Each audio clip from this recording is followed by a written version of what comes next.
He walked into his penthouse and heard a woman singing in his kitchen. Not a radio, not a television left on by accident.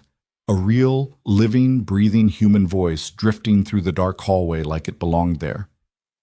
Landon Pierce, 32 years old, worth more money than most people could count, stood completely still in the doorway, keys in hand, heart stuttering, mind absolutely blank, because this apartment was supposed to be empty, had been empty for 6 months. So who was making tea in his kitchen? If you're watching this story, hit like, drop a comment with the city you're watching from. I want to see how far this story travels. And don't go anywhere, because this is only the beginning. The night Landon Pierce finally returned to his mother's penthouse, it was raining, the kind of rain that doesn't bother being dramatic about it. No thunder, no lightning, just cold, steady, relentless water coming down over Midtown Manhattan, like the sky had made a quiet decision and wasn't interested in changing its mind. He told his driver to leave, told his assistant not to call, told his daughter's nanny that he'd be back before midnight, and not to worry, which was the kind of thing adults said when they were absolutely planning to spend several hours being quietly devastated somewhere no one could see them. The penthouse was on the 41st floor. His mother had loved that. 41, she used to say, is a number that doesn't give up. It keeps going when 40 thought it was done. She said things like that. Small, strange observations that made no logical sense and somehow stuck with you for years. She'd been gone for 8 months. He'd owned this building for 7. He hadn't come back since the day he signed the papers. The elevator ride up was the longest 30 seconds of his life. He watched the numbers climb on the panel above the doors. 28, 29, 30. And tried to remember the last time he'd done something just because his mother asked him to. Not because it was a good business decision, not because it benefited the company, just because she'd looked at him with those tired, knowing eyes and said, "Landon, please, just do this one thing for me." She'd wanted him to keep the penthouse, not sell it, not develop it, not convert it into luxury rentals the way his portfolio manager had suggested. Just keep it. Live in it sometimes, she'd said. Let it be a home, not an asset. He'd promised her he would, and then he'd spent 7 months finding every possible reason to stay away. The elevator opened on 41. The hallway was dark. That was normal. The motion sensors should have clicked on when he stepped out. They did. Dim, warm light flooding the marble floor in a slow amber wave.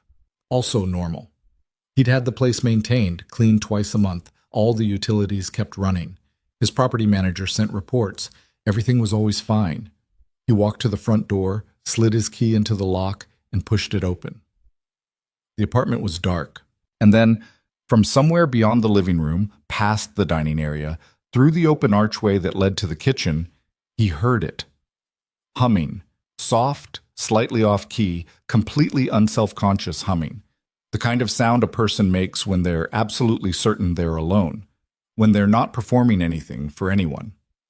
A woman's voice, low and warm, wandering through what might have been a half-remembered melody from something old.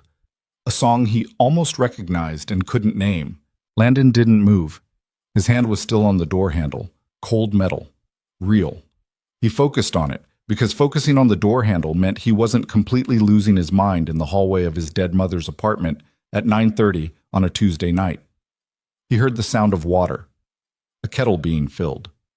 The soft clink of something ceramic against a countertop. Someone is in my kitchen. The thought arrived slowly, like his brain was deliberately dragging its feet on the way to a conclusion it didn't want to reach. He ran through the possibilities with the same quiet efficiency he applied to problem-solving in boardrooms. His property manager had a key. His housekeeper had a key. His assistant had a key, though she'd been explicitly told never to use it without asking. His daughter knew where the spare was hidden, but his daughter was 9 years old and currently at home 13 blocks away. None of them would be here at 9:30 on a Tuesday. None of them would be humming. He should call the police. That was the rational, obvious, correct response to finding a stranger in your home. Pull out your phone. Dial. Step back into the hallway and wait. Instead, Landon Pierce, who had once sat across from a man attempting to steal $40 million from one of his companies and done nothing but fold his hands on the table and wait him out, walked toward the kitchen. He didn't know why. Later, he'd tell himself it was because he wasn't afraid, which was true, or because he wanted information before he involved anyone else, which was also true. But the real reason, the one he wouldn't admit for a very long time, was that the humming sounded like something he hadn't heard in this apartment since before his mother got sick. It sounded like someone being at home.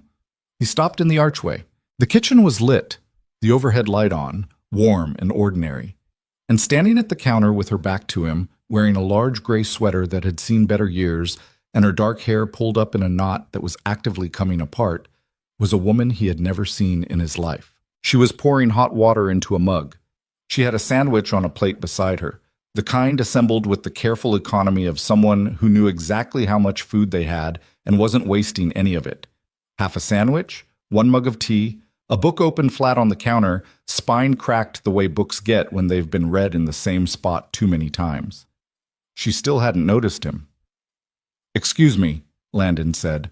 The woman spun around so fast she nearly sent the mug off the counter. She caught it, barely, both hands slamming down around the ceramic like a reflex, hot water sloshing over her fingers. She made a sharp sound of pain, sucked in a breath, and then looked up at him. For a moment, neither of them said anything. She had dark eyes, wide right now, with the specific expression of someone running through the exact same mental checklist he'd just run through, except arriving at a very different conclusion. Her face moved through shock, confusion, and then, and this was the part that surprised him, something that looked almost like indignation. "Who are you?" she said. Landon blinked. "Who am I?" "Yes." She straightened, pulling her hands back from the mug and pressing one against her sweater where the water had splashed. She was clearly trying to look more composed than she felt, which he could tell because her voice was completely steady and the rest of her was not. "Who are you, and how did you get in?" "I have a key," he said. "This is my apartment." Something shifted in her face. Not fear exactly. More like the ground moving under her feet and her trying to decide whether to grab for something or just ride it out. "That's not possible," she said slowly. "I have a lease." "A lease?" "A signed legal lease agreement." Her chin came up slightly. "For this apartment, Unit 41A. I've been living here for 3 weeks." Landon looked around the kitchen with fresh eyes. The mug, the book, the sandwich, the dish drying on the rack beside the sink, one plate, one glass, the careful small inventory of someone living alone and making every item count. He looked back at her. "Show me the lease," he said. "Basta." Her name was Emily Brooks, and she did not want to show him the lease. Not because she was hiding anything. She made that clear, her voice carrying a tight, careful dignity that told him she'd had plenty of practice defending herself to people who doubted her. She didn't want to show him because the moment she went to get it, she'd have to turn her back on a strange man who had walked into her apartment at 9:30 at night, and she hadn't fully decided yet whether that was safe. He understood that. He took a step back, putting more space between himself and the archway, and gestured toward the living room. "We can sit," he said, "or I can wait here. I'm not going to—" He stopped, because saying "I'm not going to hurt you" to someone who hadn't accused you of anything was the kind of thing that sounded worse the more sincerely you meant it. "The lease," he said instead. "Please." She looked at him for another long moment. He got the impression she was good at reading people, the way she studied him, quick and thorough, the way teachers learn to read a classroom in the first 30 seconds of a new school year. Whatever she saw appeared to satisfy something, because she nodded once and disappeared down the hallway. Landon stood in the kitchen alone. He looked at her book. It was a worn paperback, the kind sold at used bookstores for $2, the kind someone carries in a bag until the cover goes soft. A post-it note was stuck to the open page, covered in small, dense handwriting. He didn't read it. He looked instead at the window above the sink, at the rain still running down the glass, at the city spread out below in amber and white. His mother had stood at that window. He remembered it suddenly and completely. Her standing exactly where Emily Brooks had been standing, a mug of her own in her hands, looking out over the city and saying something about how beautiful it was to be up high enough to see everything and still feel connected to it. He couldn't remember the exact words. He was losing them, the exact words. That was the thing no one warned you about grief. It wasn't just the person you lost. It was all the specific, irreplaceable details that started going blurry around the edges. Here. Emily had come back. She stood in the kitchen doorway, a step away from him, the same careful distance he'd maintained, and held out a folder. He took it. The lease was 3 pages, professionally formatted, with a letterhead that identified the property management company as Hargrove and Associates Residential. It listed the property address correctly. It listed the unit correctly. It had Emily Brooks' signature on page 3, and beside it, a signature from someone named Martin Cole, identified as the authorized leasing agent for the property owner. Landon had never heard of Martin Cole. He had no property management arrangement with Hargrove and Associates, and there was no authorized leasing agent for this property because this property was not being leased. It had never been listed. He read through the document twice, carefully. Then he closed the folder and handed it back. "How much did you pay?" he asked. She looked at him. "What?" "Up front, security deposit, first month, last month. How much did you pay to sign this lease?" A pause. He watched her jaw tighten slightly.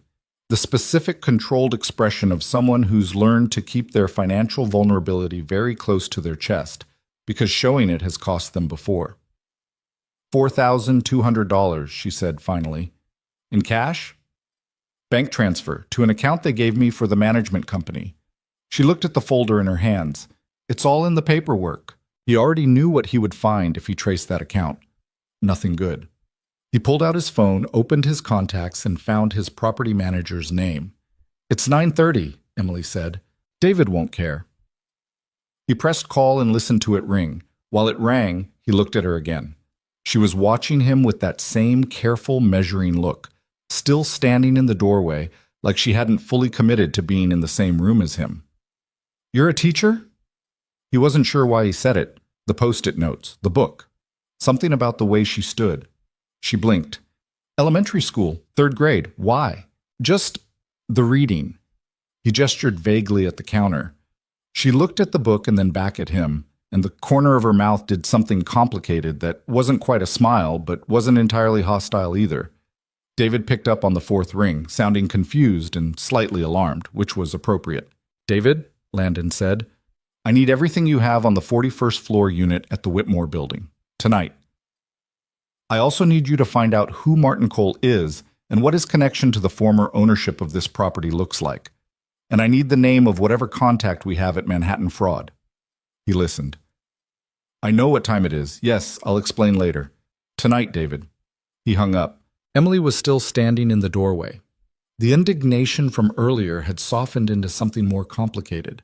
Something that looked, if he was reading it right, like someone trying very hard not to be afraid of what they were beginning to understand. "He doesn't exist, does he?" she said. Not really a question. "Martin Cole." Landon didn't answer right away, which was its own kind of answer. "The $4,200, she said. Her voice was careful and flat. "It's gone, most likely." She nodded. Once. Slow. Then she turned, very quietly, picked up her mug of tea, and sat down at the kitchen table. She didn't cry. She didn't say anything. She just sat there with her hands wrapped around the mug and her eyes on the table, and the careful blankness of her expression told him more than anything she could have said. That this wasn't the first time the floor had dropped out from under her. That she'd learned a long time ago that showing how bad it was made it worse. That $4,200 was not an inconvenience to her. It was a catastrophe. It was months. He stayed standing. He didn't know what to do with the silence, which was unusual. He was generally comfortable with silence. In negotiations, silence was a tool. But this wasn't a negotiation. "I'll get it back," he said. She looked up. "The money. I'll have it traced and recovered, or I'll cover it myself and recover it from whoever set this up." He said it the way he said most things, directly, without softening it, because in his experience, people who needed real help didn't need it wrapped in excessive gentleness. They needed it to be true. "You won't be out of pocket for this." Something moved behind her eyes. Not relief. Not yet. More like she was taking the statement apart to see if it was real, or if there was a cost attached to it that she hadn't identified yet. "Why would you do that?" she asked. "Because someone used my property to defraud you. That's not something I'm willing to leave unresolved. That's not a reason to pay me back personally. You could just report it and let the legal process. The legal process takes months, sometimes years. You paid $4,200 to sleep in an apartment tonight. He glanced at the folder still in her hand. I'm assuming you don't have months. Another silence. Longer this time. She looked at him, really looked, that thorough, careful assessment again. And he had the odd sensation of being read. I'm still calling the police, she said finally. About the fraud. I want that on the record. Absolutely. I'll have my attorney coordinate with whatever detective is assigned. We'll want a parallel civil investigation. Her eyes narrowed slightly. You already know how to do this. I've dealt with fraud before. He paused. Not personally. Corporate. Different scale. Same mechanics. He looked at the half sandwich still on the counter. Is there more of that, or are you seriously asking me if there's more food in the apartment you own? I haven't eaten since noon, and I've been standing in this kitchen for 20 minutes. She stared at him, and then, unexpected, brief, like it surprised her as much as it surprised him, she laughed. Not a full laugh, a short, sharp exhalation that had genuine amusement in it, and she pressed her hand over her mouth like she was trying to take it back. There's bread, she said, and turkey. And I think there's mustard if the previous. She stopped, started again. If you bought mustard, my housekeeper stocks the kitchen. He moved toward the refrigerator. Sit down. You've had a bad 20 minutes. You've also had a bad 20 minutes. I've had a worse 8 months. He said it before he thought about it, and immediately wished he hadn't. He opened the refrigerator, found the turkey, the mustard, a half-empty container of something his housekeeper had clearly left with the best intentions. This isn't how I expected this night to go. Same, Emily said dryly. She'd sat back down. She was watching him make a sandwich in his own kitchen with the expression of someone who had been thoroughly surprised by the evening and was still working out exactly how to feel about it. For what it's worth, she said, the housekeeper stocks good bread. She's particular about bread. I've never understood it. He found a plate, set it on the counter. Tea? You're making tea. You were making tea. I interrupted you. It seems polite to finish what you started. She was quiet for a moment. Second cabinet on the left, she said. There's a box of the regular kind. Done. They sat at the kitchen table for 2 hours. This was the part of the night that Landon would return to later, when he was trying to understand how things had unfolded the way they did. Not the fraud. The fraud was straightforward, the kind of problem that had a clear solution path once you had the right people working it. Not the strangeness of finding a stranger in his apartment, but the sitting, the just sitting, talking. Two people who had every reason to be wary of each other, sitting at a kitchen table with sandwiches and tea, while rain hit the windows and the city did what the city always did. Continued, indifferent, and relentless 41 floors below. Emily, he learned, had been teaching third grade at PS 178 in Washington Heights for 4 years. Before that, she'd been in the Bronx. Before that, she'd done her student teaching in Newark while working 2 other jobs, which she mentioned the way people mention things that shaped them, matter-of-factly, with no performance of hardship, because the hardship was just the weather of her life, and she'd learned to carry an umbrella. She'd moved to this apartment because her previous building had been sold to a developer, and her rent had jumped by $900 in a month. She'd found the listing on a site she'd used before, trusted site. Nothing unusual about the process. Martin Cole had been professional, responsive, had sent all the paperwork correctly formatted and signed. The cashier's check photos had matched. The building keys had been real. She'd been using them for 3 weeks. He must have made copies before the sale finalized, Landon said. He was thinking out loud, the way he did when he was working a problem, and he was only partially aware he was doing it. Or had access to the previous locksmith. David will know who handled the last rekeying. He made a note. Martin Cole is probably not his real name, but he knew enough about the property's history to be convincing, which means he had an inside connection to the former owners. The relative, Emily said. What? You just said the former owners, plural, but you meant someone specific. She tilted her head slightly. You already have a person in mind. He looked at her. What makes you say that? You said inside connection to the former owners and your jaw did something. Most people's faces do something when they already know part of the answer, and they're deciding how much to say. She shrugged. Third graders aren't subtle. You learn to read small tells. Landon put his pen down. He wasn't going to tell her the details. Not tonight, not with an investigation pending, but she wasn't wrong. The property's previous owner had been an elderly woman, recently deceased, with a nephew who had contested the sale. The nephew's name was Gerald Holt. Gerald had been angry. Gerald had known the building's history. Gerald had, as far as Landon's attorneys could determine, no legal grounds to do anything about the sale. Apparently, Gerald had found another way. "There's someone my legal team is already aware of," Landon said carefully. "We'll be looking at the connection." Emily nodded. She didn't push for more. He appreciated that. "How long have you been in the building?" she asked instead. "I haven't been. Not since I bought it." He looked at the table.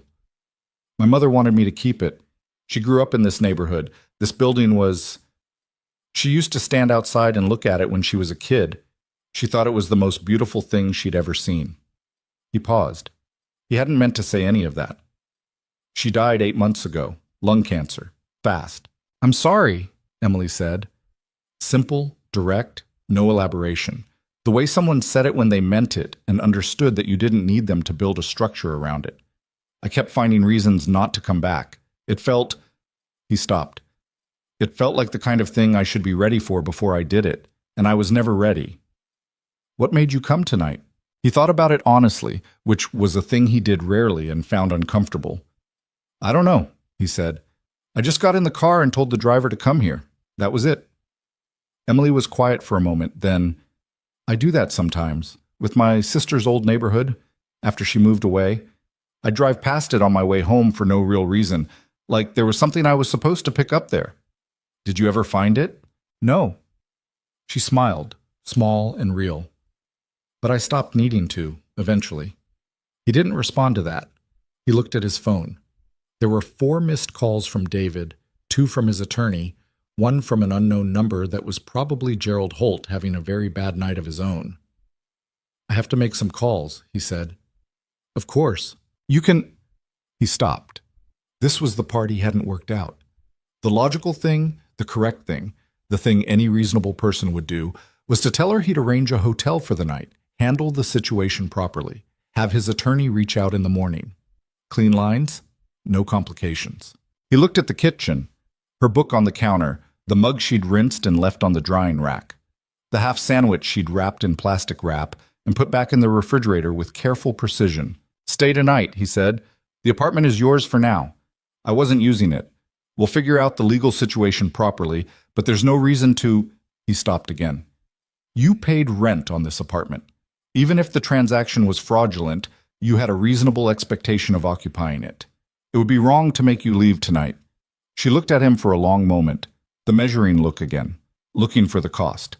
"This isn't a thing," he said, and he wasn't sure if he was answering a question she'd asked or one she hadn't. "I'm not... There's nothing expected from this. I'm offering because it's fair, that's all." Emily held his gaze. Whatever she was looking for, she seemed to find enough of it to satisfy her. "Okay," she said quietly. "Tonight. I'll be back tomorrow. With my attorney and whoever David finds at the fraud division. Probably around 10 if that works. I have school until 3:30. 11 then. I'll move it." She nodded. He picked up his phone and his jacket and walked to the front door. He was almost out when she said, "Mr. Pierce." He turned. She was standing in the kitchen doorway again, one shoulder against the frame, her arms crossed loosely, the mug in her hand. The light was behind her, and it caught the loose strands of her hair, and she looked... He would not think about how she looked. He noted it and filed it somewhere he wasn't opening tonight. "Thank you," she said, "for not calling the police the moment you walked in." He thought about it. "I almost did." "I know." She said it without judgment. "Good night, Mr. Pierce." "Landon," he said, because his mother had spent 30 years telling him that making people use his last name was the most efficient way to make them feel like they didn't matter. "Good night, Emily." He sat in the back of the car going home in the rain and did not call David back for a full 12 minutes. He sat and listened to the city and thought about his mother standing at a kitchen window and a woman's voice humming in a dark apartment and the particular way someone laughs when they didn't mean to. Then he called David and started pulling every thread he could find on Gerald Holt. The threads were plentiful, and they were ugly. But the thing Landon kept coming back to later that night, when Mia had been asleep for hours and the apartment was quiet, and he was sitting at his desk with a glass of something he'd barely touched, the thing he kept coming back to was not Gerald Holt. It was the way Emily Brooks had sat at that kitchen table and listened to him talk about his mother without flinching away from the grief in it, without wrapping it in something more comfortable, without giving him a shorter version of her sympathy so she could move on faster. She'd just listened. He hadn't known how much he'd needed that until it happened. He didn't know what to do with that knowledge, so he did what he always did with things he didn't know what to do with. He set it aside very carefully where he could see it but didn't have to decide anything about it yet. Outside, the rain had finally stopped. Somewhere across the city, on the 41st floor of a building his mother had once looked up at as a child, a light was still on in the kitchen. He knew this because he'd checked on the security app before he'd gotten in the car. He hadn't known he was going to check until he did. He put his phone down and looked at the ceiling and tried to remember the last time something had genuinely surprised him. It had been a very long time. He hadn't come to the penthouse looking for anything. He'd gone because a dead woman had loved the building, and he'd made a promise he kept running out of courage to keep. But grief, as it turns out, has its own timing, and sometimes the universe doesn't wait for you to be ready. The meeting the next morning did not go the way Landon had planned, which was unusual because Landon's meetings almost always went exactly the way he planned them. His attorney, a sharp-edged woman named Carol Reyes, who had been handling Pierce family legal matters for 11 years, and had the specific kind of patience that comes from repeatedly watching rich men make complicated problems worse by acting too fast. Carol had arrived at 10:58 with a paralegal, a printed copy of Emily's lease, and the expression of someone who had already read the fraud investigator's preliminary report on the drive over and was not pleased by what she'd found. David Chen, his property manager, had arrived separately and was standing near the window looking like he wanted to apologize for something but wasn't sure yet exactly what. Emily had left for school at 7:15. Landon knew this because he'd had his driver bring him to the building at 7, intending to be there before she left, and had arrived in the lobby just in time to see her coming out of the elevator with a canvas bag over one shoulder, a travel mug in her hand, and her hair doing approximately the same thing it had been doing the night before, mostly up, enthusiastically coming down. She'd stopped when she saw him. He'd stopped when he saw her. They'd had about 45 seconds of extremely stilted conversation in the lobby that consisted mostly of him saying the meeting was set for 11 and her saying she knew she'd be back by 3:30, and him saying that was fine, they'd wait, except that wasn't what he'd said at all. He'd said his team would handle the preliminary review in the morning and they'd brief her when she returned, which was more words than the situation required, and none of them were the thing he'd actually meant to say, which was that he was sorry she had to go to work today of all days, after a night like last night. She'd nodded, said thank you, walked out into a gray November morning with the same careful composure she seemed to carry everywhere, like a coat she'd learned to wear so well she'd forgotten she had it on. He'd watched the door close behind her and then stood in the lobby for a beat too long before taking the elevator up. By 11, Carol had laid out the situation with the clean efficiency Landon paid her for. Gerald Holt, the nephew of the building's previous owner, had been systematically angry about the sale of the Whitmore building for the better part of a year. His aunt, Miriam Holt, had sold the building to Landon Pierce's real estate holdings company 18 months ago, 6 months before her death. Gerald had maintained through 2 separate attorneys before both apparently grew tired of his calls, that his aunt had been coerced, that the sale price was below market, and that as a family member he had some unspecified but deeply felt claim on the proceeds. None of these arguments had any legal standing. All of them had been dismissed. Gerald had then, apparently, decided to get creative. The name Martin Cole belonged to a real person, a retired property manager in his 60s living in Boca Raton, who had no knowledge that his identity had been lifted. Gerald had used Cole's identity to set up a fraudulent management company, list the Penthouse unit on 3 separate rental platforms under slightly different addresses to avoid duplicate flagging, and collect deposits and first-month payments from at least 4 prospective tenants over a period of 6 weeks. Emily was the only one who had actually moved in. The other 3 had signed leases and paid deposits but hadn't yet taken possession. Two of them had, in fact, already contacted police when their supposed move-in date was met with a door that didn't open. 4 victims that we know of, Carol said, setting a summary sheet on the kitchen table. Combined loss of approximately $14,000. Emily Brooks's portion is the largest individual amount. She paused. She also appears to have had the most complete documentation and the only physical tenancy, which makes her the strongest witness in any prosecution. What's the timeline on getting her money back? Landon asked. If Gerald is prosecuted and convicted, restitution could take, not through prosecution, through us. He looked at Carol.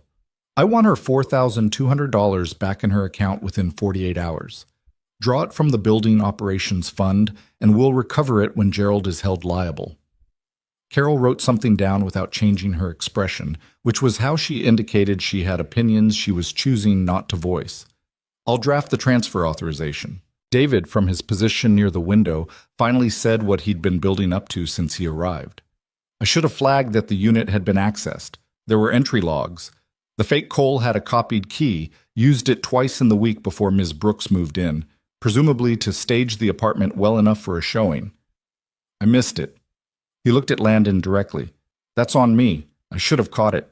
I know, Landon said. Not unkindly, but without softening it either. Make sure it doesn't happen again. David nodded once, tight and professional. Carol went on. The fraud division contact, a detective named Okafor, was already pulling Gerald's financial records. The fake management company's bank account had been set up through an online institution, and the money was likely already moved, but the digital trail was traceable. Gerald Holt was not, by all accounts, a sophisticated criminal. He was a bitter, financially struggling middle-aged man who had tried something desperate and done it badly enough that it would unravel quickly. He didn't think about the tenant actually moving in, Landon said. No, Carol agreed. He probably expected to collect the deposits and disappear before anyone took physical possession.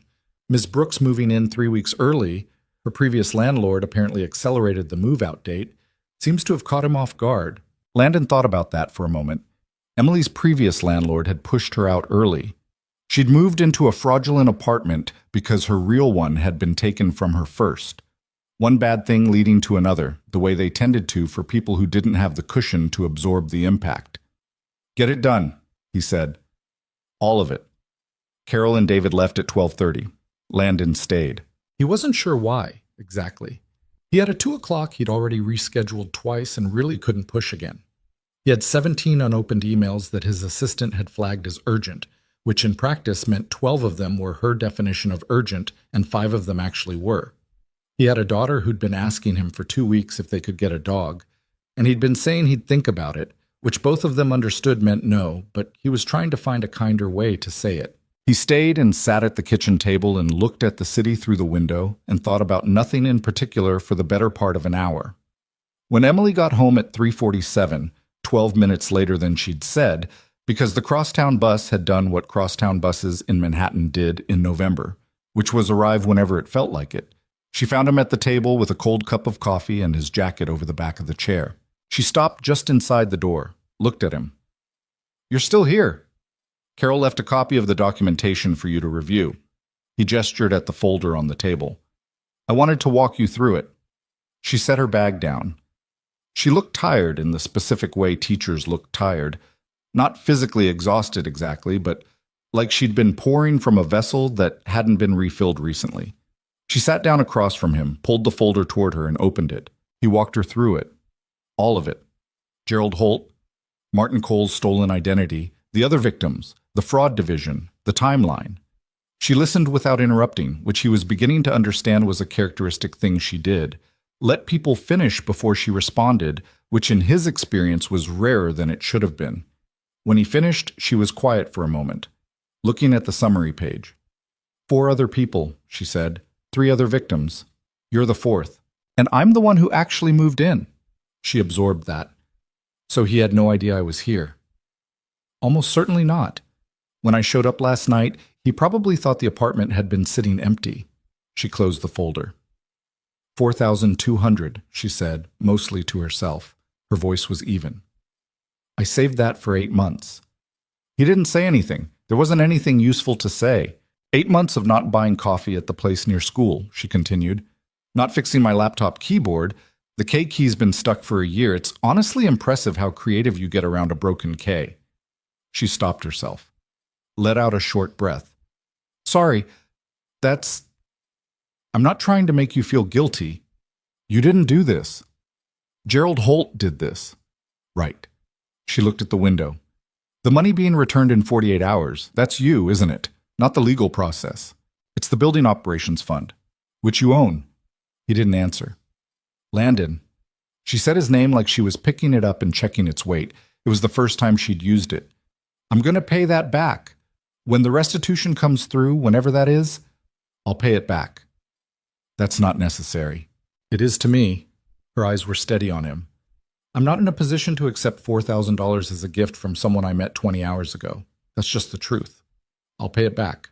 He held her gaze. She meant it. He could see she meant every word of it, that this was not performative pride but something structural in her, something built over a long time from the necessity of being the only person she could reliably count on. Breaking that structure, even to accept something she needed, felt dangerous to her in ways that probably didn't make complete rational sense but were real regardless. Okay, he said. She blinked, seemed to have expected more resistance. Okay? Okay, you'll pay it back. When the restitution comes through. He picked up his coffee, remembered it was cold, set it back down. Do you want actual coffee? There's a machine. I don't know how it works, but I know how it works. And she was already standing. I've been using it for 3 weeks. Sit down. I'll make it. And that was how they ended up at the kitchen table again, the second day in a row, which neither of them commented on, because commenting on it would have required acknowledging something they weren't ready to name yet. She made the coffee. He told her about the next steps with the fraud investigation. She told him, with the resigned humor of someone who'd made peace with absurdity, about the third grader who had that morning submitted a book report on a book he had clearly not read, based on it being a detailed summary of the movie version with the main character's name spelled 4 different ways. He laughed, actually laughed, the involuntary kind, and she looked up from her mug with a small expression of surprise, like the laugh had been something she hadn't expected from him and was quietly pleased by. He left at 5:15. He had a dinner, a real one, a charity board thing he'd committed to in September and couldn't cancel without consequences. He told her that his attorney would be in touch, that she should call if anything came up, that the apartment was hers for as long as the legal situation needed to resolve. You keep saying that, she said. The apartment is yours, stay as long as you need. But this is your apartment. That's a significant thing to just keep offering. It was sitting empty. It was sitting empty because you weren't ready to be in it. She said it quietly, without accusation. You told me that last night. He paused with his hand on his jacket. Yes. So why does it feel less uncomfortable now than it did yesterday? He thought about it. Actually thought about it rather than deflecting. I don't know, he said honestly. Maybe because last night I came here alone and the apartment was dark, and today I came here and someone had made coffee. Emily looked at him for a moment. Then she looked at the kitchen, the counter, the window, the mug drying on the rack. The same things he'd noticed the night before, arranged with the same quiet economy. Okay, she said softly. She wasn't talking about the apartment, exactly. He wasn't sure what she was talking about, and he didn't ask. He left. He was in the elevator before he realized he'd forgotten to give her Carol's direct number. He thought about going back. He texted it to her instead. She replied, "Thank you. Good luck with the dinner." He hadn't told her he had a dinner. He was still working out how she'd known that when his driver pulled up at the curb. The building took shape around Emily over the following 2 weeks, the way places do when you decide, quietly and without ceremony, to actually live in them. Not just occupy them, actually live. She knew in the practical sense that her situation here was temporary. She knew in the practical sense that she was occupying an apartment that belonged to someone else under unusual circumstances, that were still being sorted by attorneys and fraud investigators and people whose jobs required a great deal of paperwork. She knew all of this. And yet she found herself on a Saturday morning 12 days after the night Landon Pierce had walked into his kitchen and found her making tea, rearranging the living room furniture. Not dramatically, just the reading chair had been facing the wall, which made no sense. She moved it 45 degrees toward the window. The side table that had been serving no purpose in the corner of the room turned out to be exactly the right height for a lamp. She didn't own a lamp, but she could get one. There was a good second-hand shop on Amsterdam Avenue. She'd walked past it twice and noted it the way she noted things she couldn't justify buying, which was how she'd been buying furniture for years, cataloging, waiting, eventually deciding. She got the lamp. She brought it back on the subway, which was an adventure in its own right, and set it up in the living room, and sat in the reading chair with it on and her book in her lap and thought, this is nice. Then she felt guilty for thinking it was nice because it wasn't her apartment, and feeling at home in someone else's space seemed like a line she should be careful about crossing. She crossed it anyway, a little, because she was tired of not having a home, and this one, even borrowed, even temporary, felt like one. Landon came on a Thursday evening, unannounced, with his daughter. This was not something Emily had been prepared for. She'd opened the door expecting... She didn't know what she'd been expecting. Maybe David with another piece of paperwork, maybe a wrong floor situation, and found Landon standing in the hallway, looking slightly like he'd arrived somewhere, and was reconsidering whether he should have, and beside him, holding his hand with the easy unselfconsciousness of someone very young, a small girl. She was about 9, dark-haired like her father, wearing a red coat that had a small paint stain on the left sleeve, and looking up at Emily with the completely unfiltered, unashamed curiosity that 9-year-olds brought to every new situation. "Hi," the girl said. "Hi," Emily said. "I'm Mia." She said it like it settled something. "My dad said a lady lives here now. He didn't say you were a teacher." Emily looked at Landon. "She goes to school 3 blocks from here," he said, with the expression of a man who was explaining something and knew the explanation didn't entirely cover it. "I was picking her up and I thought..." He stopped, started again. "I should have called. Dad said he forgot to give you something." Mia had released his hand and was now looking past Emily into the apartment with open interest. He didn't say what. He said it a lot of times in the car, like at least 4 times. "We forgot, Mia. We need to stop, Mia." Landon's jaw moved.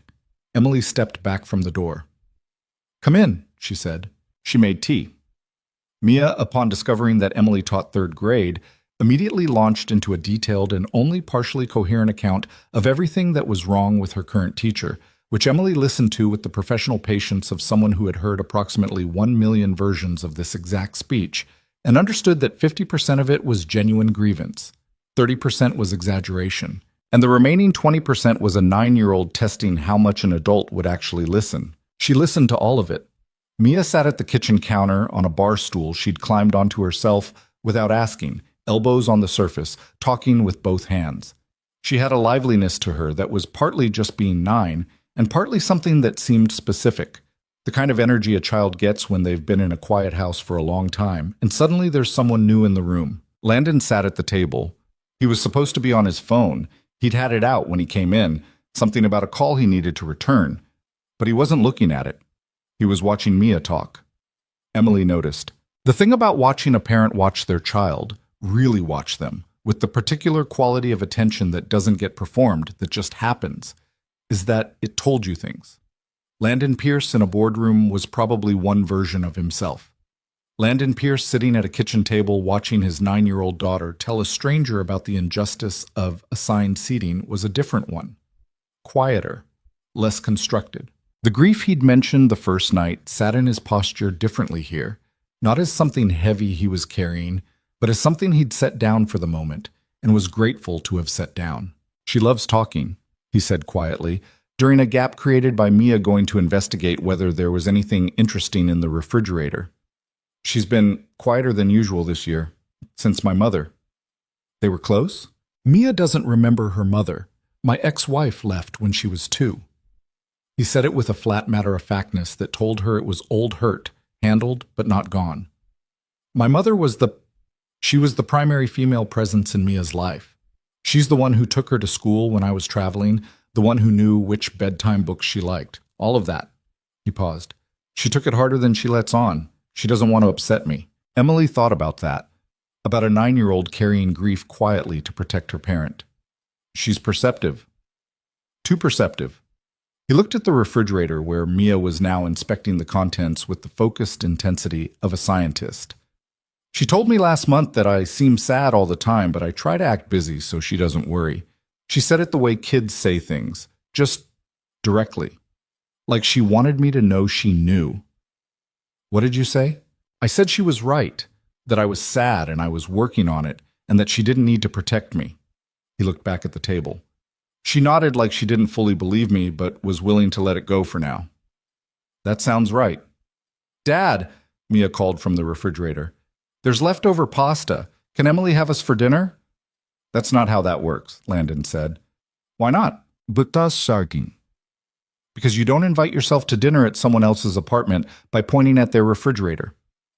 Mia considered this seriously, turned to Emily. Can we stay for dinner? Emily looked at Landon. He looked at Emily. His expression carried a very specific kind of parental resignation that was approximately 60% embarrassment and 40% trying very hard not to find it funny. There's enough pasta, Emily said. Mia pumped her fist. They stayed for dinner. They stayed past dinner. Mia found a deck of cards and demanded a card game, the rules of which she invented on the spot and modified whenever it suited her, which was often. Landon played along with the specific patience of someone who had been playing invented games with modified rules for 9 years and had made his peace with it. Emily watched them. She watched how Landon shuffled the cards she'd asked him to shuffle and then immediately accused him of cheating, and how he took the accusation with a straight face while she turned away to arrange her own hand, and how the corner of his mouth moved, a small, private thing, when she wasn't looking. She watched how Mia tilted toward him without thinking about it, the way children tilt toward safe things, an unconscious gravity. She watched all of it and felt quietly the particular ache of recognizing something good and knowing it wasn't hers. They left at 8:30. Mia hugged Emily at the door without warning, just stepped forward and put her arms around Emily's waist, with the complete conviction of someone who had decided something and was acting on it. Emily's hands came up and held her, and for a second she didn't say anything. Good night, Mia said into her sweater. Good night, Mia. She let go, stepped back, and went to stand beside her father in the hallway. Landon looked at Emily with an expression she couldn't quite catalog, something unguarded, something that had arrived without him planning for it. Thank you for the pasta, he said. Thank your 9-year-old. He almost smiled. Yeah. He glanced down at Mia, then back. Good night, Emily. Good night. She closed the door and stood with her back against it for a moment, in the quiet apartment with the lamp on in the living room and the card game still spread across the coffee table. She cleaned up the cards, put them back in the box, washed the pasta bowls. Then she sat in the reading chair by the window and tried very hard to think about something other than the look on Landon Pierce's face when he said goodnight. She was not entirely successful. The legal proceedings moved faster than she'd expected, which Carol Reyes said was because Gerald Holt's paper trail was embarrassingly obvious, and his attorney had called twice suggesting a plea arrangement, which suggested Gerald understood the situation he was in. The money arrived in Emily's account on a Wednesday morning, $4,200 exactly. She stared at her banking app for a full minute, standing in the school bathroom between her second and third period class, aware that she should be moving and unable to make herself go anywhere yet. She'd text him, she decided. Not a call. A call felt like too much. She would text. It came through. Thank you. I'll start the repayment as soon as the restitution. She deleted that. Too formal. The money is here. Thank you. She sent it. Simple. She'd overthought it to simplicity, and that seemed right. His reply came at noon when she was eating lunch at her desk because parent-teacher conferences were next week, and she had about 40 pages of notes she needed to organize. Good. How's the K-key? She looked at her phone. Then she started laughing, quietly, alone in her classroom, in the particular helpless way that happens when you're tired and something catches you off guard. Still broken, she typed back. Keyboard looks like it was written by someone with a very specific fear of the 11th letter. 3 dots appeared, disappeared. Then, I'll have someone look at it. You don't have to do that. I know. What time do you finish tonight? She looked at the question for a moment longer than it warranted. 6. Why? Mia has been asking when she can see you again. I told her that wasn't something I could just schedule. She told me I was wrong. Emily put her phone down. looked at the parent-teacher conference notes, picked up her phone. She's probably right, she typed. 6:30. I'll make something that isn't pasta. The 3 dots again. Then, she'll be very pleased. She's going through a phase where pasta feels like giving up. Tell her ambitious. What? Tell her pasta is ambitious. Third graders respond better to reframing than to facts. A longer pause. Then, that actually worked. She wants to know if you like chicken. Emily set her phone face down on the desk and looked at the ceiling of her classroom. The water stain in the left corner that had been there all year, the motivational poster someone had put up that said, "Believe in your potential," in letters so large they'd become invisible through sheer repetition, and understood, with the calm clarity of someone watching weather arrive on the horizon, that she was in some kind of trouble here. Not bad trouble. Not dangerous trouble. Just the quiet, unsettling trouble of realizing that a situation you'd assumed was temporary had started feeling necessary. She picked up her phone. "I like chicken," she typed. She put it away. Went back to her conference notes. Tried to concentrate. The lamp was on in the living room when she got home at 6:17 because she'd left it on. But the apartment felt less empty than it had 2 weeks ago, and she didn't bother pretending she didn't know why. She started on the chicken at 6:20. By 6:53, Mia's voice was already in the hallway. Emily wiped her hands on a dish towel, took a breath, and went to open the door. December arrived the way it always did in New York. Not gradually, not politely, but all at once. Like the city had been holding its breath through November, and finally exhaled in a single cold blast that turned everyone's commute into a minor ordeal and made the steam rising from the subway grates look almost beautiful if you caught it at the right angle. Emily had lived through 12 Manhattan Decembers. She knew how they worked. She knew the particular quality of cold that came off the Hudson when the wind was heading east, knew the way the streets smelled different once the first real snow hit and then melted and refroze into something gray and permanent along the curbs. She knew all of it.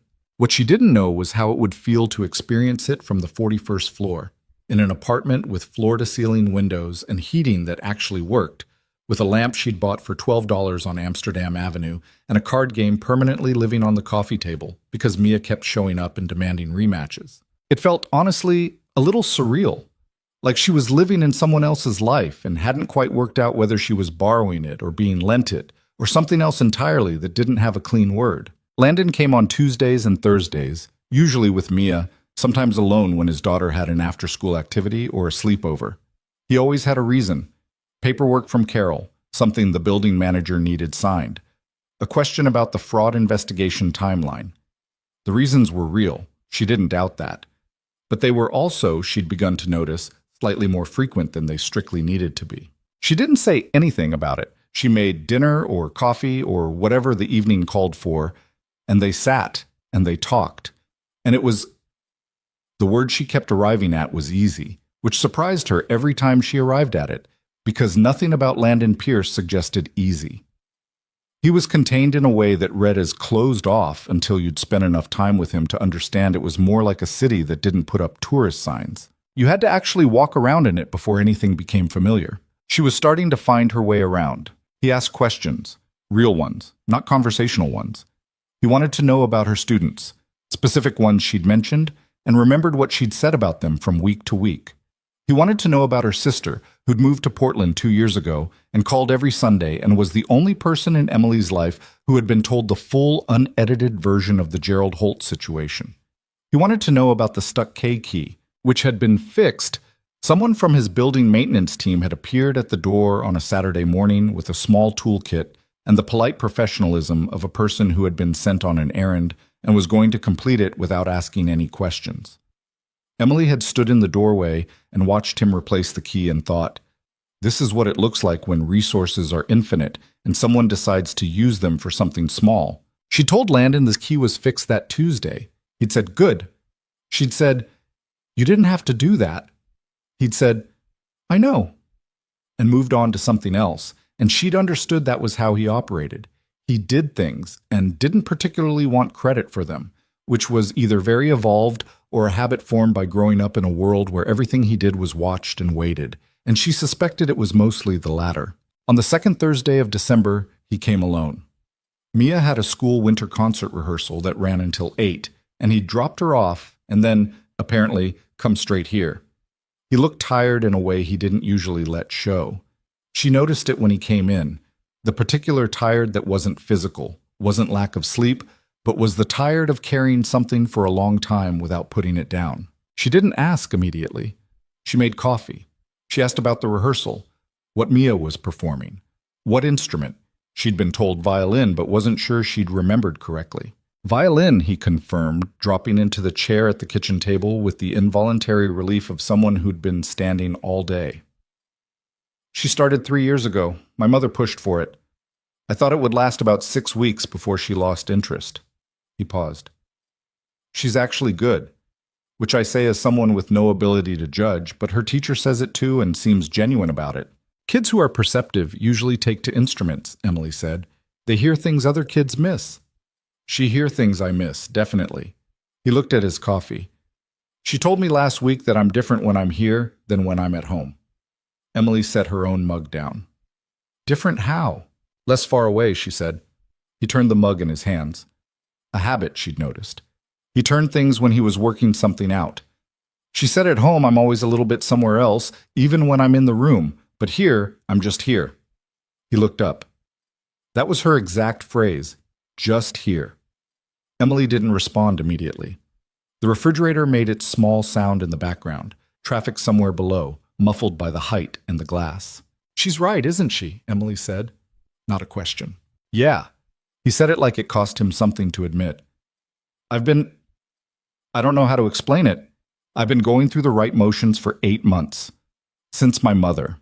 I go to work, I come home, I'm there for Mia, I'm going through all the correct steps of being a present father, and somewhere in the last 8 months I've managed to become genuinely good at faking being okay while not being okay. He stopped. I don't usually say this out loud. I know. To anyone. I know. She looked at him steadily. What happened tonight that made you say it now? Another moment. I had a board meeting today. Quarterly review, all the standard things. And at one point I was presenting the development projections for the spring, and I realized I had no memory of preparing the presentation. I'd clearly done it. It was there, it was good. My assistant said it was the best one we'd had all year. But I had no recollection of sitting down and building it. I did it completely on autopilot. He was quiet. That's been happening more. I do things. They get done. I don't remember being present for any of it. Emily thought about her first year after her father left, when she'd been 16 and had somehow still turned in all her homework and kept her grades up and done everything she was supposed to do while existing in a fog so complete she still had gaps in her memory of entire months. The body kept moving when the person inside it went somewhere else. That was a thing that happened. That's grief, she said. It doesn't go away because you keep moving. It just moves underneath everything and runs the machinery for a while. He looked at her. You sound like you know. I do know. Not a parent, but she paused, deciding how much to say. My dad left when I was 16. He didn't die. He just left, which is its own category of thing. I spent the next 2 years doing everything right from the outside and being completely absent from the inside. She turned her mug. You learn to surface eventually, but it takes longer than people expect it to, and you can't rush it. Landon was quiet for a moment. My mother would tell me I'm being an idiot, he said finally. She had a very specific way of being compassionate that involved calling you out on your own nonsense in the same breath. He almost smiled, a real one, small and unguarded. She'd say, Landon, the grief is real, but you're using it as an excuse to not show up. And she'd be right. She was usually right. What would you say back? I'd say she was annoying. The almost smile became briefly, actually real. And she'd say, I know, now get up. Emily watched that smile, watched it arrive and stay for a few seconds and then settle back into something quieter, but not entirely gone. Get up, she said softly. Not instructional, more like an echo or a reminder. He looked at her for a moment. Yeah, he said, differently than before, like something had slightly shifted. The concert was on a Friday evening 2 weeks later, in the auditorium of Mia's school on the Upper West Side, a school that occupied a converted brownstone and had the particular smell of old wood and chalk that Emily associated viscerally with every school she'd ever been in, which gave her an immediate, uncomplicated fondness for it. She wasn't sure how she'd ended up being invited. There had been no formal invitation. Mia had called her on Landon's phone on a Sunday afternoon to talk about, ostensibly, a book Emily had lent her, and at the end of the call had mentioned the concert, mentioned the date, mentioned that it would be nice if Emily came, and then moved on to a completely different topic before Emily could respond, which was either masterful or entirely unconscious, and Emily suspected it was the latter. She'd texted Landon afterward. Was that a setup? His reply had taken 4 minutes, which meant he'd been deciding how to word it. She mentioned it on her own. I didn't tell her to, but I also didn't tell her not to. Emily had stared at that for a while. Okay, she'd replied. What time does it start? She sat in the third row between Landon and an empty seat Mia had insisted be reserved for reasons she hadn't explained. The auditorium was exactly the right kind of chaotic. Programs being passed around, small children in formal clothes running the specific kind of backstage panic that happened when 33rd graders were trying to remember where they were supposed to stand, a father 2 rows back already filming on his phone even though nothing had started yet. Landon was sitting very still in the way that told her he was paying attention to everything. You okay? She asked. My mother came to every concert, he said. Every recital, every school event, even the ones that were 45 minutes long and involved 30 children playing hot cross buns in sequence. He looked at the empty stage. This is the first one since. Emily didn't say anything.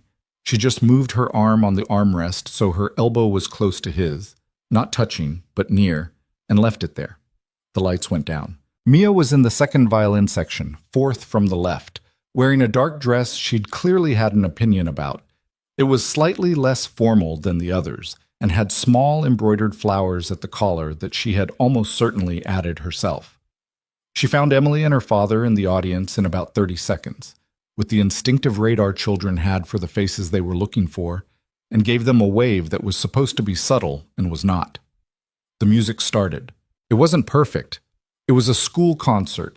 There were wobbling notes and one memorable moment when the entire brass section came in approximately half a beat early, but Mia was steady. She played with the specific concentration of a child who wasn't performing for the audience but for the music itself, chin tucked over the rest, bow arm moving with the controlled deliberateness of someone who'd been told 100 times to watch the pressure. Landon watched her the whole time. Emily watched him watch her. He wasn't going to cry. She could see him holding himself very carefully, the specific stillness of someone who has decided something about how they're going to get through the next 45 minutes. But at one point, during the third piece, a slow, unexpectedly moving arrangement of something Emily half recognized, his jaw moved, and he looked at the ceiling briefly, and then back at the stage, and she saw him take a slow breath in and let it out. She put her hand on the armrest between them. Just her hand, open, not reaching for anything. A moment later, his hand was beside hers, not holding it, not quite, just beside it, edges almost touching. They stayed that way through the rest of the concert. Mia came out of the backstage door at the end with the violin under her arm and the concentrated energy of someone who has been patient for a very long time and is done being patient now. She got to them in about 4 steps. She hugged her father first, hard, arms around his waist, face against his coat, and then, without letting go of him, turned and grabbed Emily's hand. Emily held her hand and thought, "Be careful." The thought was not about Mia. The Pierce Foundation Charity Gala was not, in Emily's life, the kind of event she attended. She'd been to 2 galas in her adult life, one for a literacy nonprofit that one of her teacher colleagues had dragged her to, at which she'd worn a dress borrowed from her sister and spent most of the evening by the shrimp cocktail station, and one for a neighborhood association fundraiser that had called itself a gala, but was really a crowded community center with better-than-usual punch.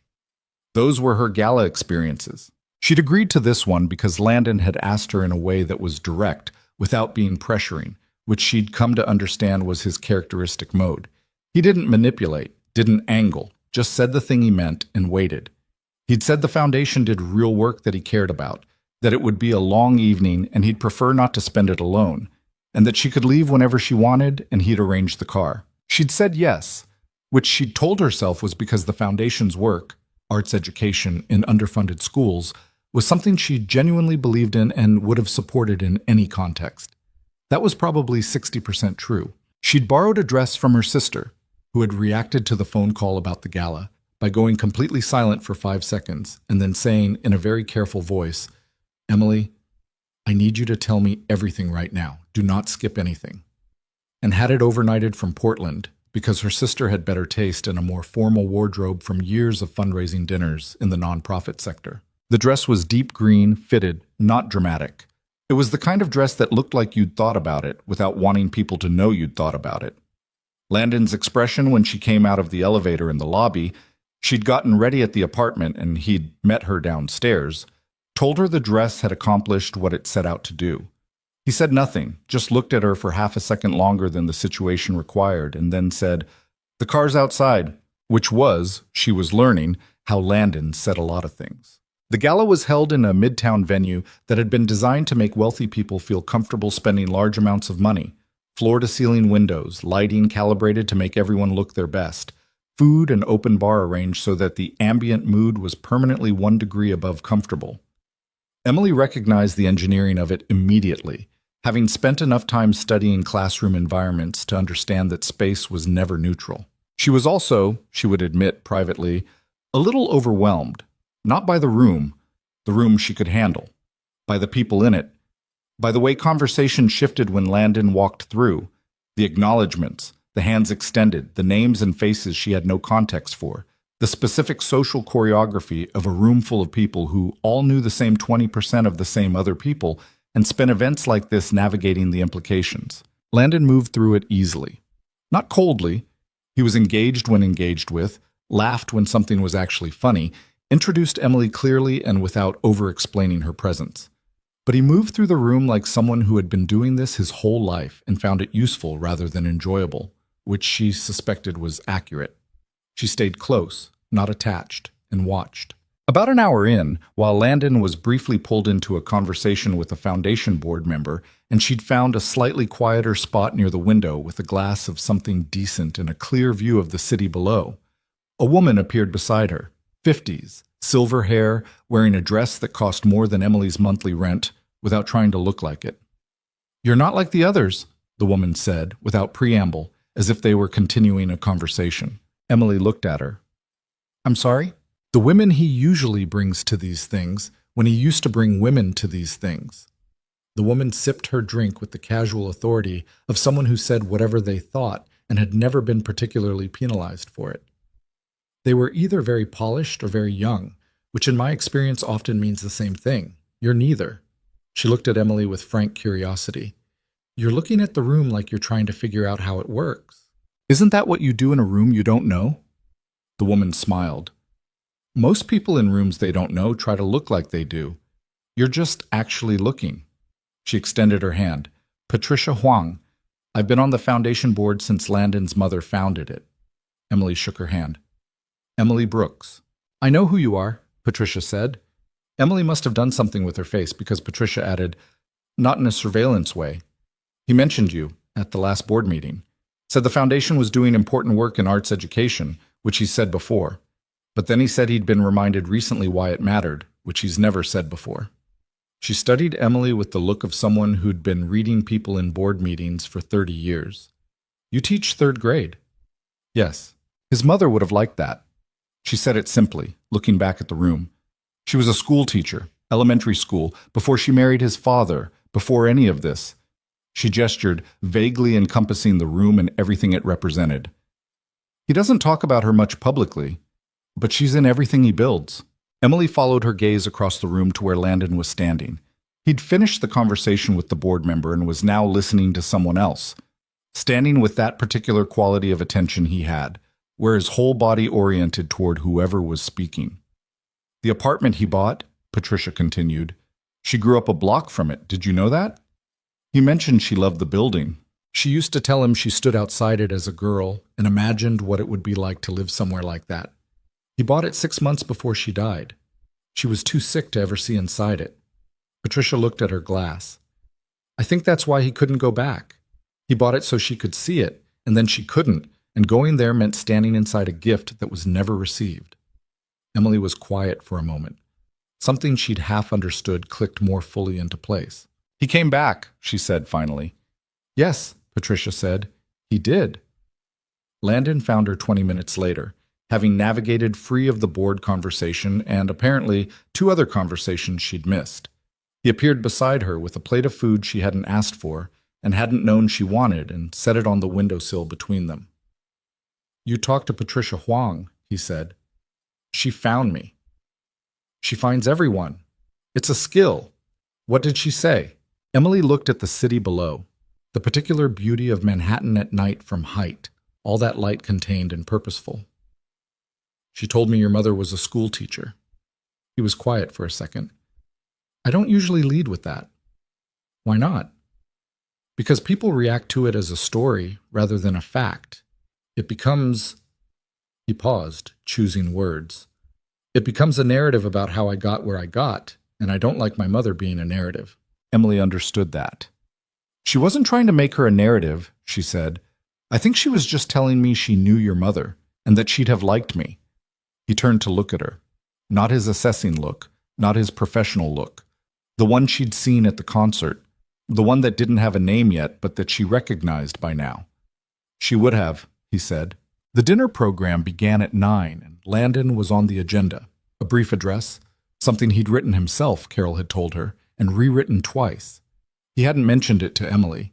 She found out when the MC introduced him, and he stood, buttoned his jacket with the small unconscious gesture of someone steeling themselves, and walked to the front of the room. He was good at this. She could see. He had the presence, the voice, the controlled stillness that read as authority. He thanked the foundation's partners, acknowledged the work being done in schools across the city, said the correct things with genuine enough delivery that the room stayed with him. And then he stopped. It was a brief stop, maybe 2 seconds, but it was distinct, a pause that was different from the others, and she saw him look at his notes and then away from them. 8 months ago, he said, I was going through the motions of my life in a way I was entirely unaware of.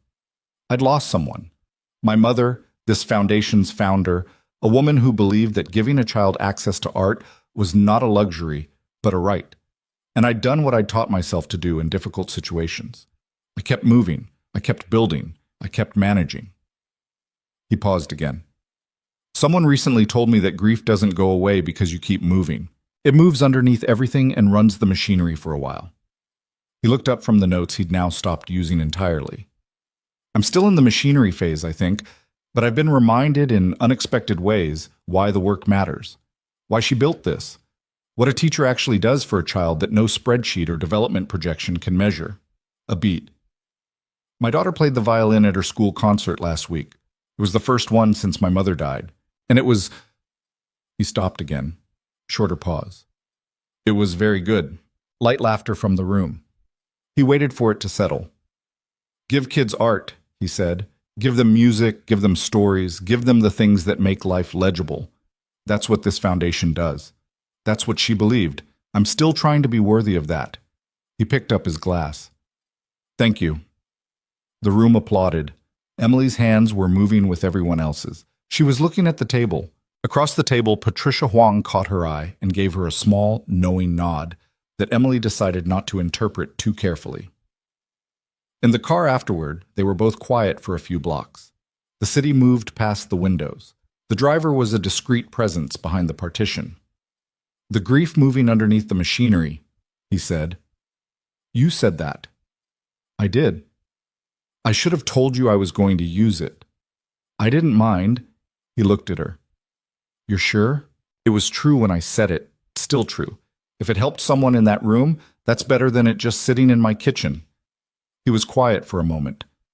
Patricia Huang said I seem different this year, less like I'm managing everything from a distance.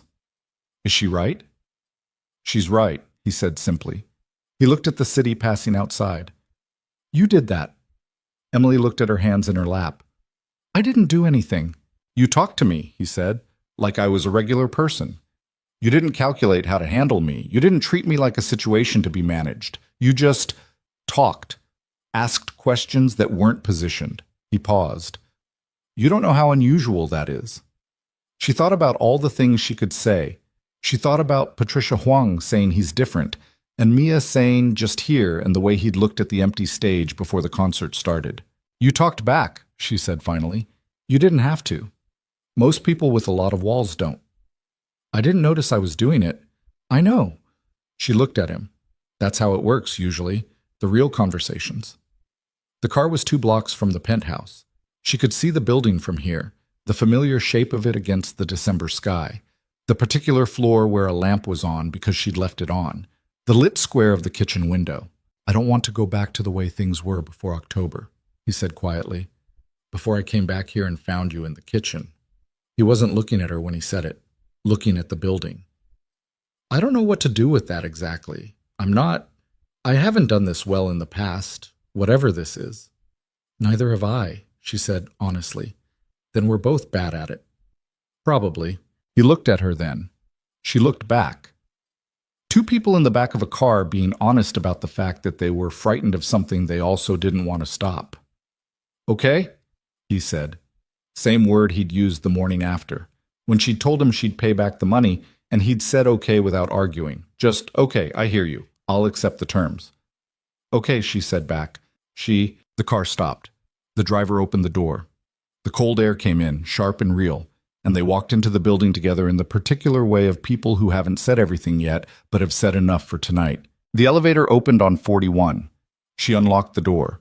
The lamp was on in the living room, the card game still on the coffee table from Tuesday. The apartment smelled like whatever candle she'd lit earlier. A cheap one, vanilla, a luxury she'd allowed herself once the first month's paycheck had hit. Do you want coffee? She asked. He should have said no. He had a 7 a.m. call and a daughter to get home to. She knew all of this and asked anyway, and she wasn't sure whether she was hoping he'd say yes or hoping he'd say no, because both answers led somewhere she was trying to navigate carefully. Yeah, he said, 1 cup. She went to the kitchen. She heard him sit at the table, the familiar sound of the chair, the small sounds of the apartment settling around a person. She put the kettle on and stood with her back to the archway and thought about a night 6 weeks ago when she'd been the one making tea and he'd been the stranger standing in the doorway, and how completely unrecognizable that evening was from the inside of this one. She turned around. He was at the table, jacket off, looking at the card game with the expression of someone reading something they'd forgotten they'd written. Mia's going to want a rematch on Saturday, he said. I know, she texted me. He looked up. She texted you. She said you were letting her win on purpose, and it wasn't helping her improve. He was quiet for a second. I absolutely let her win on purpose. I know. I told her you were being strategic. And? Emily turned back to the counter. She said you could be strategic all you wanted as long as she got to win. She heard him laugh. The real one. The involuntary kind. The kind she'd first heard at the kitchen table 6 weeks ago, and that still occasionally caught her off guard by how much she wanted to hear it again. She poured the coffee, carried both mugs to the table, sat across from him. Outside, the December city did its constant, indifferent, beautiful thing. The 41st floor held them, suspended above it. They drank their coffee. They talked about nothing important and some things that were. He left at 11:15 with a text already typed to the nanny and his jacket folded over his arm. And at the door he paused. Not the calculated pause of someone composing themselves, but the genuine pause of someone who has something they're not saying and is deciding whether tonight is the night. Tonight was not the night. She could see him decide that. She was relieved and disappointed in equal measure. Good night, Emily, he said. Good night. He left. She closed the door. She stood in the living room with the card game on the table and the lamp on and the vanilla candle burning low, and thought, be careful.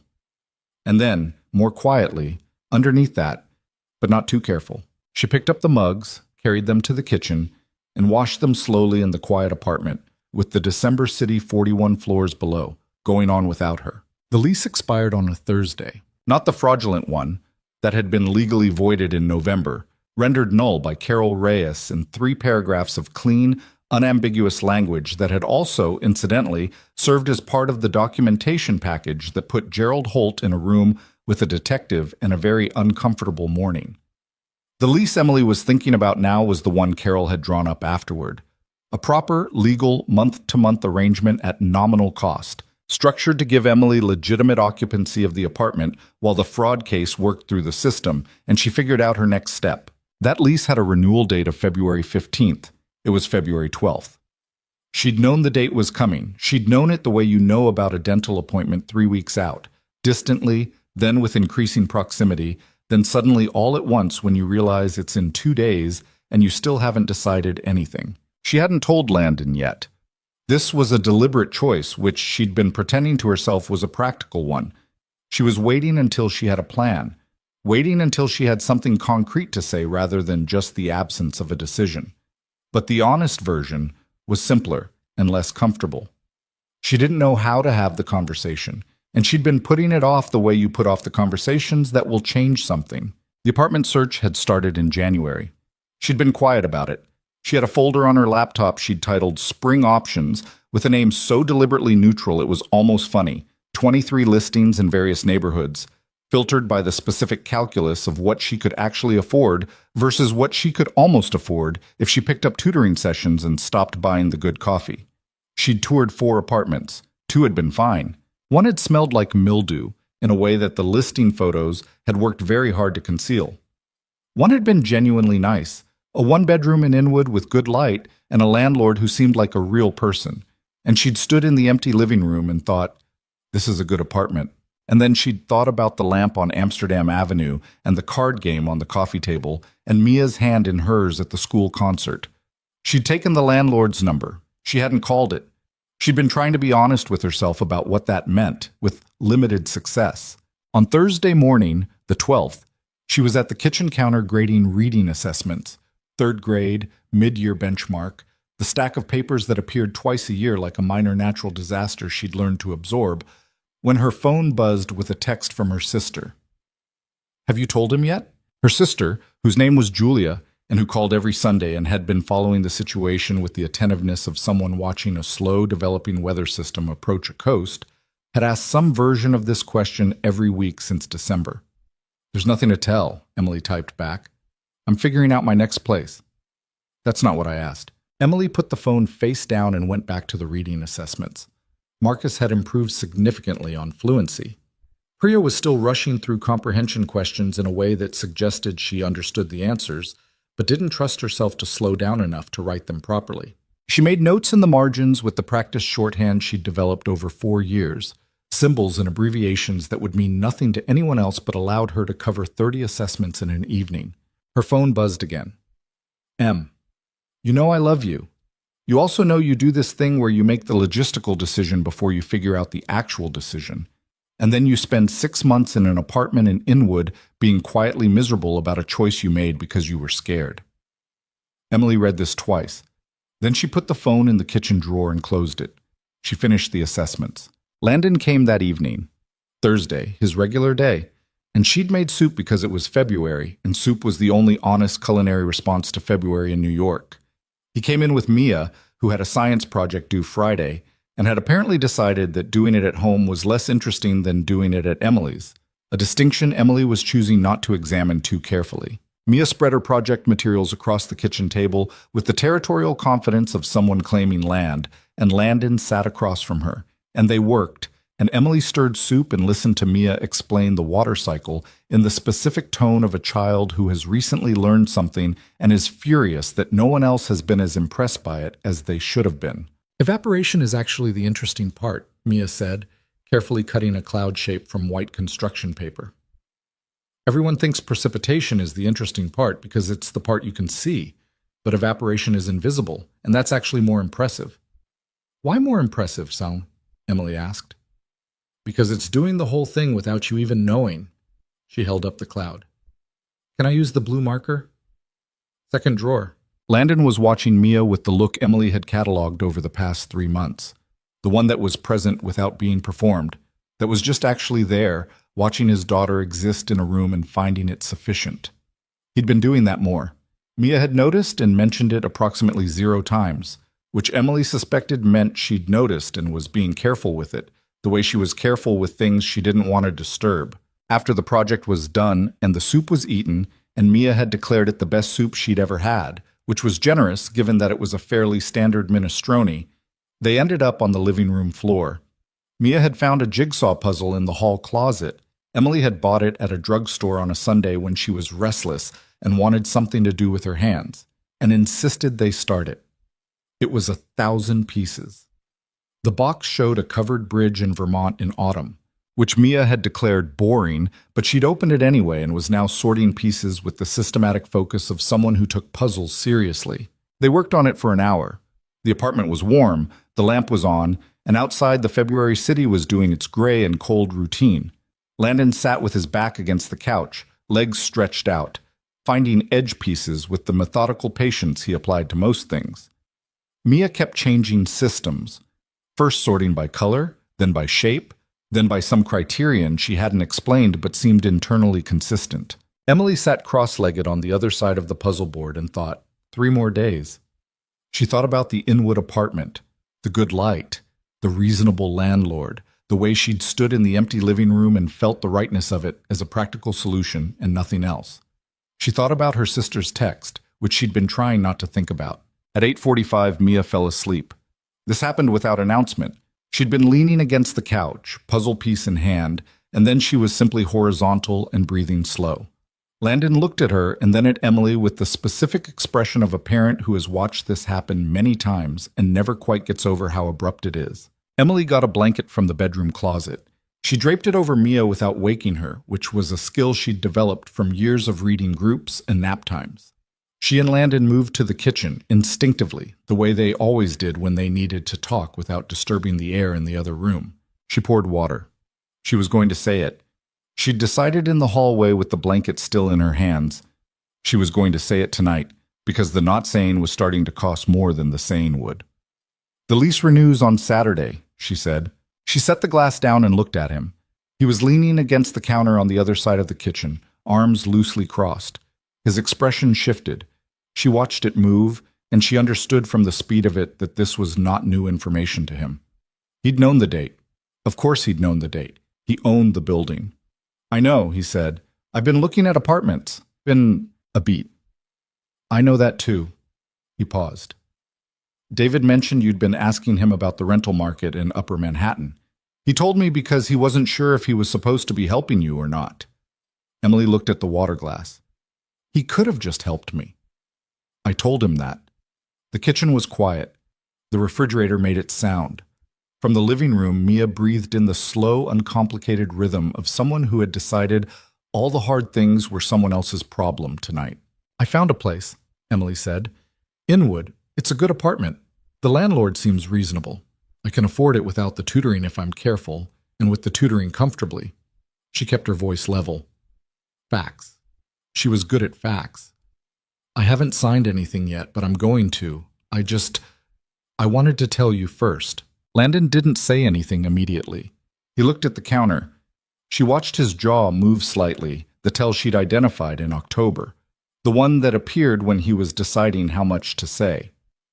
"Okay," he said. She'd been expecting that. It was his word, the one he used when he was accepting terms he hadn't chosen. But this time it landed differently. Flatter. Like it had been dropped rather than placed. "I don't want to depend on you," she said. "I need you to understand that's what this is. I'm not leaving because I want to leave. I'm leaving because staying feels like something I haven't earned, and I don't know how to be comfortable with that." He looked up at her. "I know." "Do you?" "Yes." He said it with a directness that surprised her. "You've been paying nominal rent, which you've been supplementing with things I haven't asked you to do. You bought cleaning supplies. You fixed the bathroom faucet. You spent 2 weekends reorganizing a closet that I didn't even know needed reorganizing. You've been trying to balance the ledger in whatever way you can because owing someone something feels dangerous to you." She opened her mouth, closed it. "I pay attention," he said. Simply, not unkindly. "That's..." She stopped. "That's accurate." "I know it's accurate." He uncrossed his arms and put his hands flat on the counter behind him.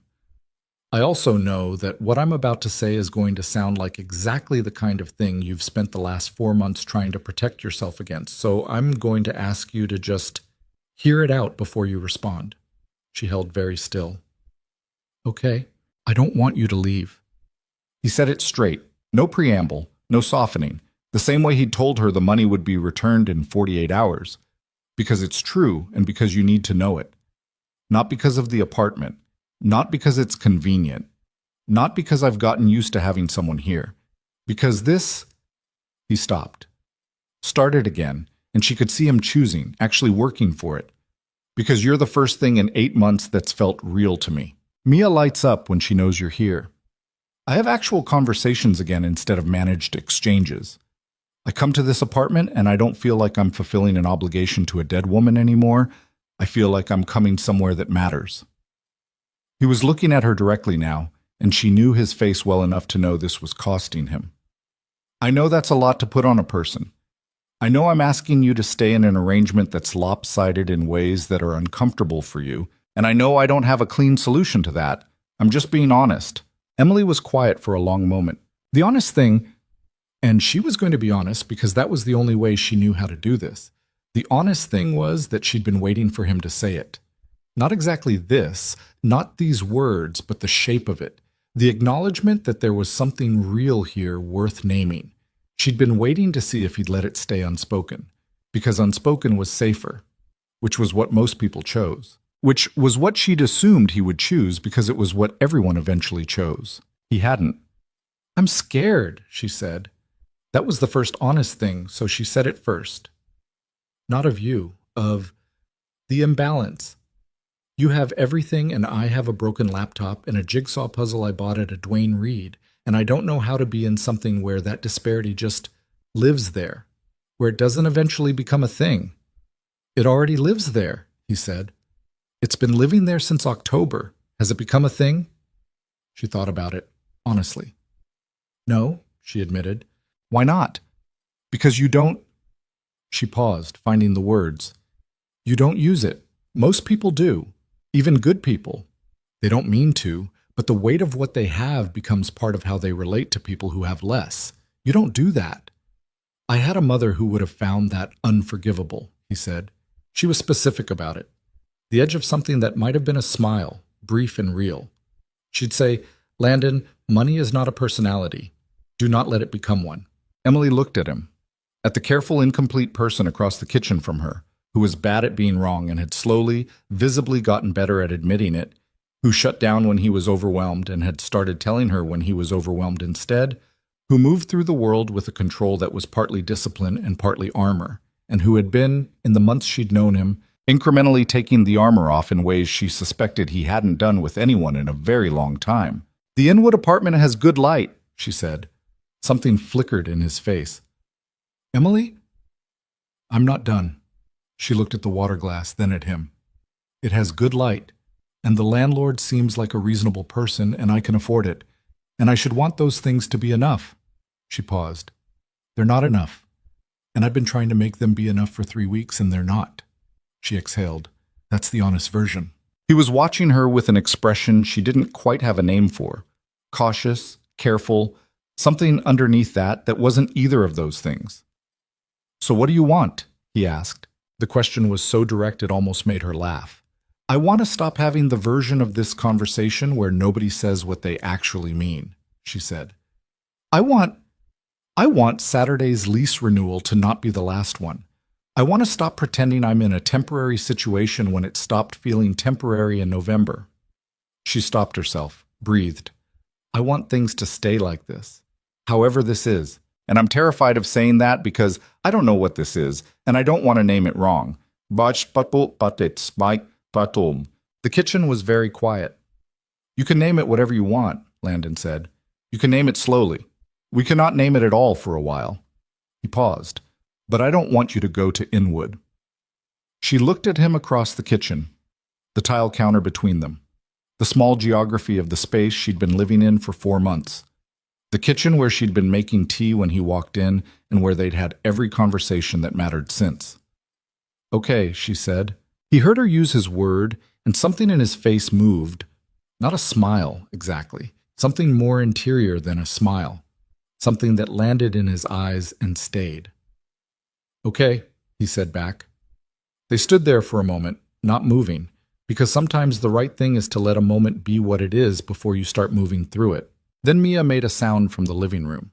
a small, half-asleep murmur of someone shifting position. And they both turned automatically toward the sound, and then looked at each other, and that was the moment Emily felt it most clearly. The naturalness of turning in the same direction at the same sound. The unthinking coordination of it. Landon went to check on Mia. Emily turned and put the water glasses in the sink and ran the tap and thought about what had just happened with the quiet attention of someone cataloging something they want to remember exactly. He came back to the kitchen doorway. She's fine, just turning over. He leaned against the frame. I should get her home. I know. I'll call Carol tomorrow about the lease renewal. I'll call the Inwood landlord. He nodded. He didn't move from the doorway immediately. That pause again. The real one. The one that wasn't composed. She'd come to understand these pauses as the moments when he was closest to saying the thing he was actually thinking, as opposed to the version of it he'd already edited. Thank you, he said, for not making me say all of that to an empty room. Thank you for saying it anyway. She looked at him. That wasn't easy. No. A beat. It really wasn't. She almost said something else. Decided the night had carried enough already. Good night, Landon. Good night. He woke Mia gently. She came back to consciousness with the practical acceptance of a child who understood that adults had bedtimes too, and helped her into her coat, and at the door Mia, still half asleep, turned to Emily and said, You're not leaving, right? Emily blinked. What? Dad gets quiet when he's worried about something. Mia looked at her with the direct, uncomplicated certainty of someone who hadn't yet learned to be subtle about the things she needed.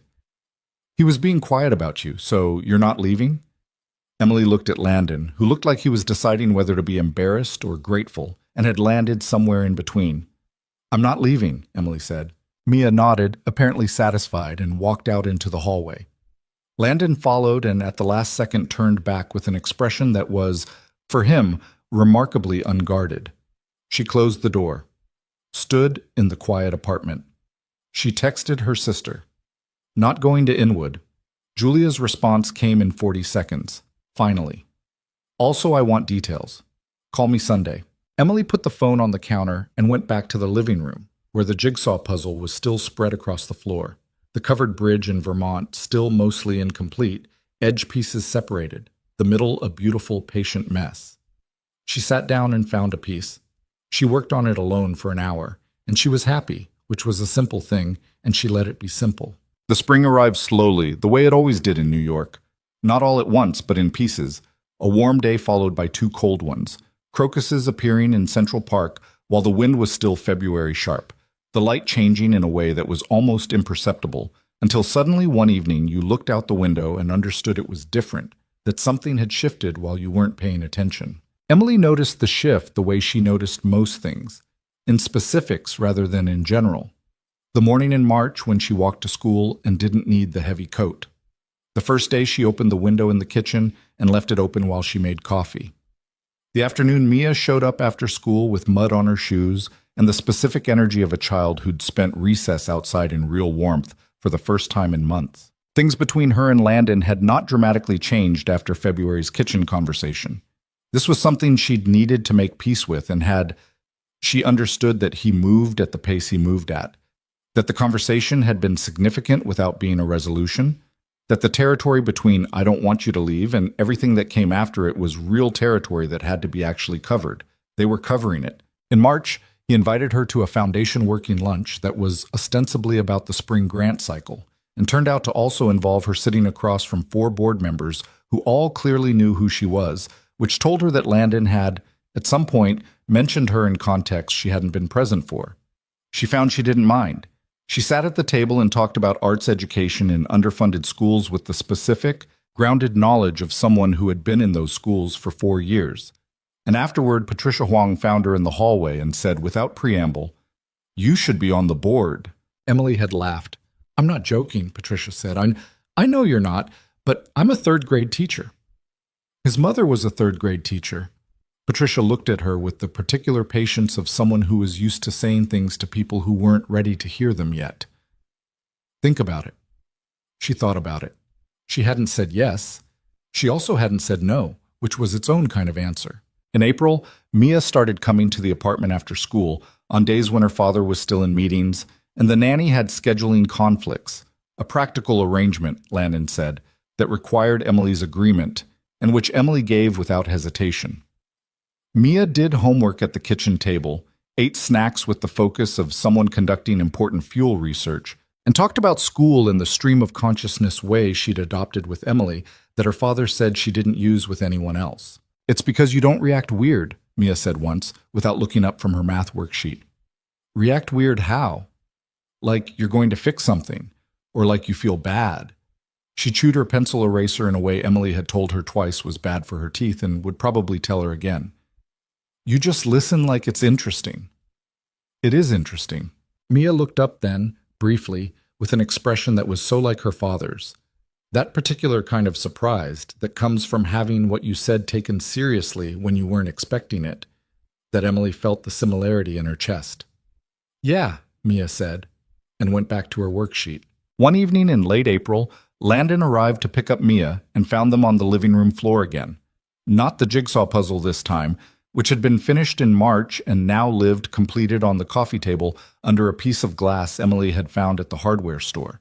This time it was Mia's history project, which involved constructing a timeline of New York City on a piece of poster board approximately the length of Emily's arm, covered in Mia's handwriting and what she called artistic elements, and Emily called evidence of a child who should probably consider art school. He stood in the doorway from the entryway. Neither of them had heard him come in. He had a key now, a proper one, given without ceremony in March. Emily looked up. He looked at the two of them on the floor with the poster board between them, and something happened in his face that he didn't try to contain the way he used to. He just let it be there. Whatever it was, private and real, the thing that belonged to him and nobody was asking him to share. "How's 1850?" he said. "Complicated," Mia said. "The infrastructure was really bad. Emily says that's still a theme." Emily's not wrong.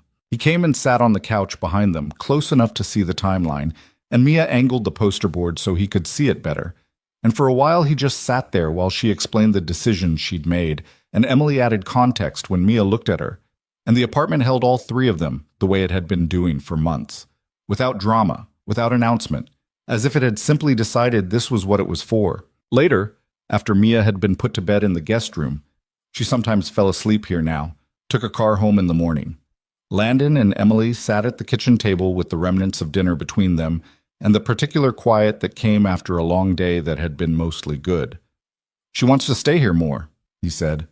He was looking at his coffee. "She asked me last week if she could have a key." Emily looked at the table. "What did you say?" "I said I'd think about it." A pause. "I've been thinking about it." She looked up at him.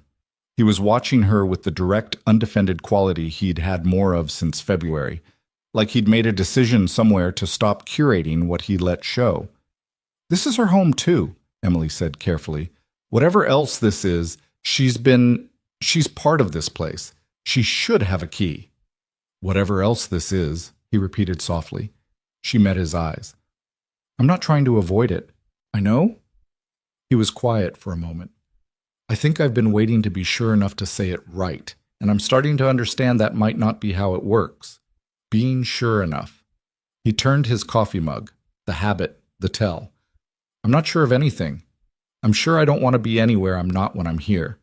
I'm sure Mia has been more herself in this apartment than she's been anywhere since my mother died.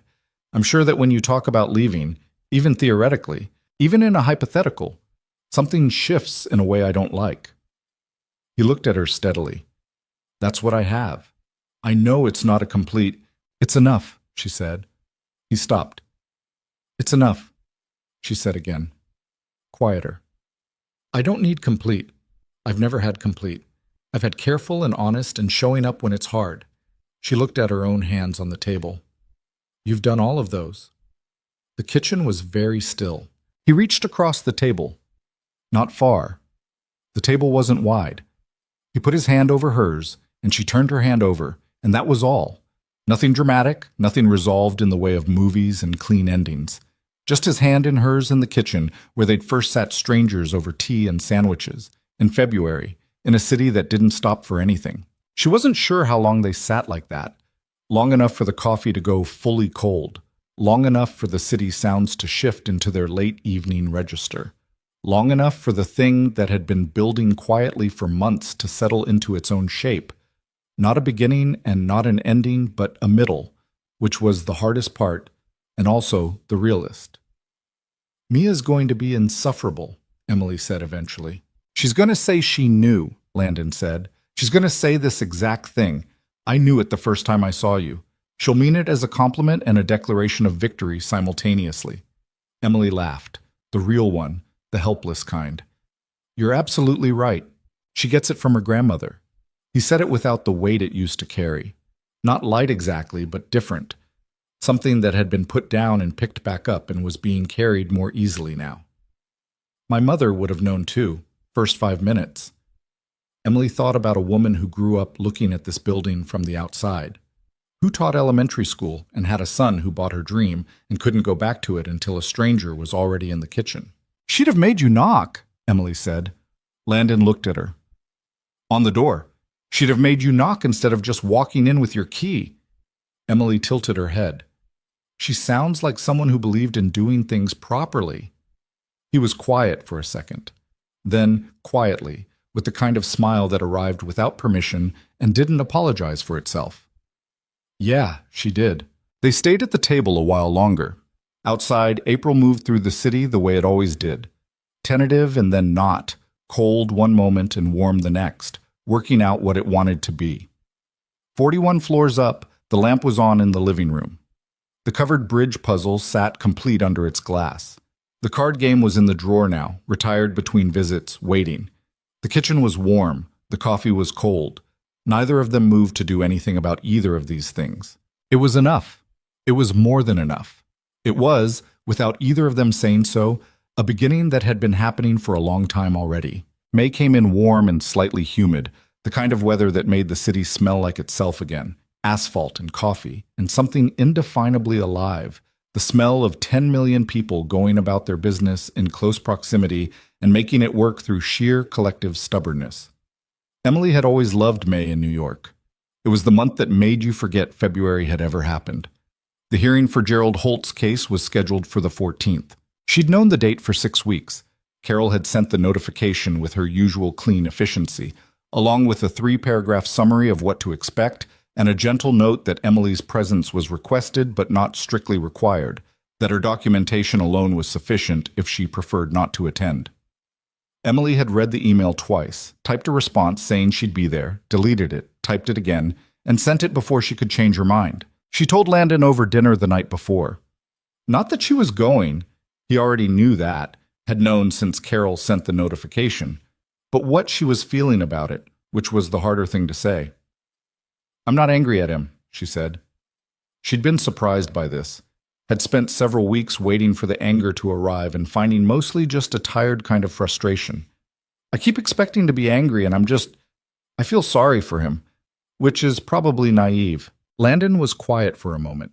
He had the look he got when he was deciding between the easy response and the true one.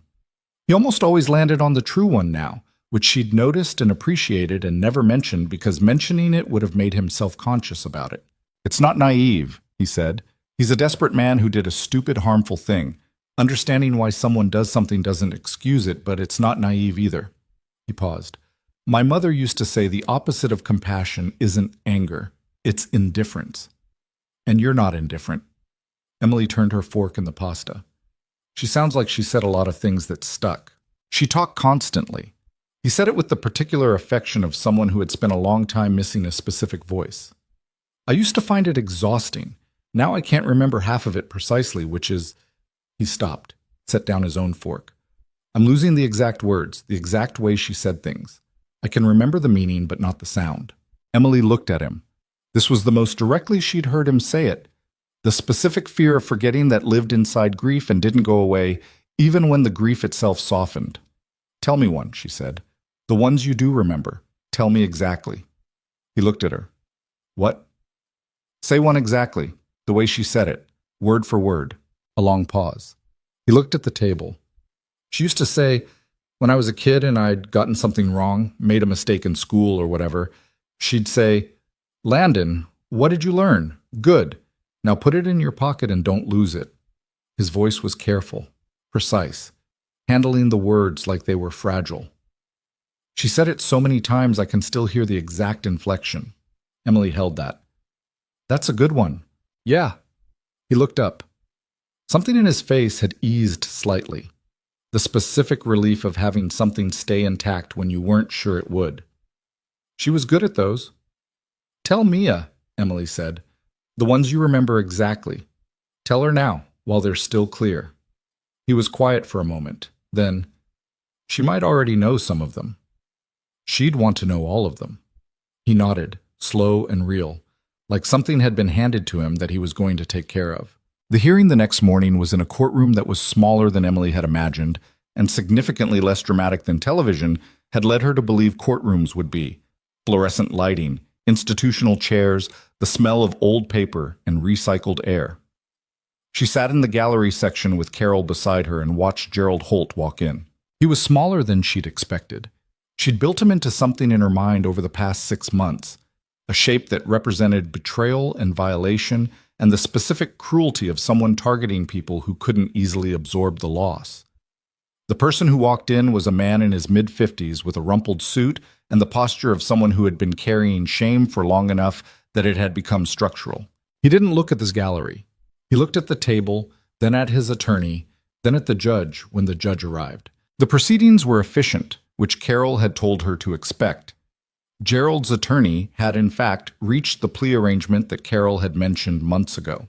Gerald would plead guilty to wire fraud and identity theft, accept a suspended sentence contingent on full restitution to all 4 victims and 200 hours of community service, and avoid prison time. It wasn't a harsh outcome. Emily had thought she'd feel something about that it wasn't harsh enough, that he should have faced more. But sitting in the fluorescent-lit room watching a small, shame-worn man confirm his guilty plea, she found she mostly felt the same tired exhaustion she'd been carrying since October. The restitution amount was confirmed, $4,200, to be transferred within 60 days. Carol leaned over and said quietly, "You can direct it toward the repayment you've been making to the Building Operations Fund. I've drafted the paperwork." Emily nodded. She'd been making regular payments, small ones, fitted to her budget, with the precise consistency of someone who needed this particular thing to be true about themselves. Landon had never once mentioned it. Carol had been handling it the way Carol handled most things, efficiently and without judgment. When it was over, she stood outside the courthouse in the May morning, and she thought about 8 months ago. A woman with a suitcase and a fraudulent lease and $4,200 she'd saved for 8 months, standing in an apartment that wasn't hers. She thought about the particular loneliness of that version of herself, the careful, self-sufficient loneliness she'd been carrying for so long she'd stopped knowing it was heavy. She took out her phone and called Landon. He picked up on the second ring. "How did it go?" "It's done," she said. "Guilty plea. Restitution confirmed." A pause. "Are you okay?" She looked at the courthouse steps, the May sky above the building, a pigeon doing something optimistic near the curb. "Yeah," she said. "I actually am. Where are you?" "Outside the courthouse." "Stay there. I'll send the car." "Landon, I can take the subway." "I know you can. Stay there." She stayed there. The car arrived in 11 minutes. She got in and looked out the window at the city moving past and felt, for the first time since October, the specific lightness of a weight she'd grown so accustomed to that she'd forgotten she was carrying it. It was over. The actual, concrete, legal proceeding part of it was over. Everything that had grown up around it was still going. But the thing that had started it, the violation of it, the Gerald Holt part, was finished. She could put it in her pocket, move on. The school year ended on a Thursday in June that was too hot for June, the kind of heat that arrived early and made everyone slightly irritable in the specific way of people who feel personally betrayed by weather. Emily's classroom had one air conditioning unit that was either working or not working depending on the hour, and by 11 a.m. it had chosen not to work, and 33rd graders had staged a collective morale collapse that she'd spent the rest of the morning managing with paper fans and the kind of determined cheerfulness that teachers develop as a professional survival mechanism. At 2 o'clock they had the end-of-year party, which involved cupcakes from the bakery 3 blocks away and the reading of a classmate book. A tradition Emily had started her second year, where each student wrote and illustrated one page about something they'd learned. The pages were assembled in spiral bound, and Emily kept one copy, and each family got one, and it was the thing she was most proud of professionally, not because it was impressive, but because it was real. The pages were honest. Third graders had not yet learned to perform learning for an audience. This year's contributions ranged from, "I learned that volcanoes can go to sleep for a really long time, and then wake up, which is creepy." Marcus, who had leaned hard into earth science all year, to, "I learned that my brain has different parts that do different jobs and they talk to each other without me knowing." Priya, who had taken one lesson on neuroscience and run with it for 3 months. 2, "I learned that when something is hard, it doesn't mean you're bad at it, it means you're learning it." This from a boy named Sam who had struggled with reading since September and was, by June, genuinely reading, which was the quiet miracle that reminded Emily every year why she did this. She read them aloud. All of them. Even the ones that wandered off their own point. She read them the way they deserved to be read, which was as if they mattered, because they did. By the time the last cupcake was eaten and the last parent had picked up the last child in the classroom was the specific aftermath of a party. Crumpled napkins, cupcake wrappers, the desk slightly askew from all the moving around. Emily sat on her desk and looked at the empty room and felt the usual mix of exhaustion and something that wasn't quite pride but was adjacent to it. The particular satisfaction of a year completed, of 30 children who were, each in their own way, slightly more themselves than they'd been in September. She took a photo of the classroom. She texted it to Julia, who responded with a string of emojis that communicated deep sisterly approval. Then she texted it to Landon, because he was the other person she wanted to tell things to, which was still a relatively new realization and still caught her slightly off guard when she noticed it. He replied, "Last day? Last day. The cupcakes were acceptable, high praise, for third grade. For adults, they were fine. 3 dots.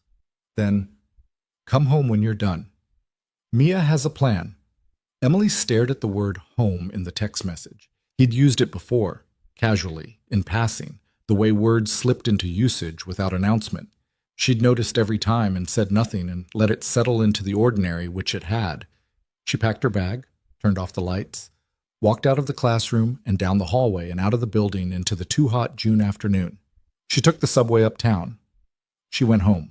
The plan, it turned out, was a rooftop dinner. Not the building's roof.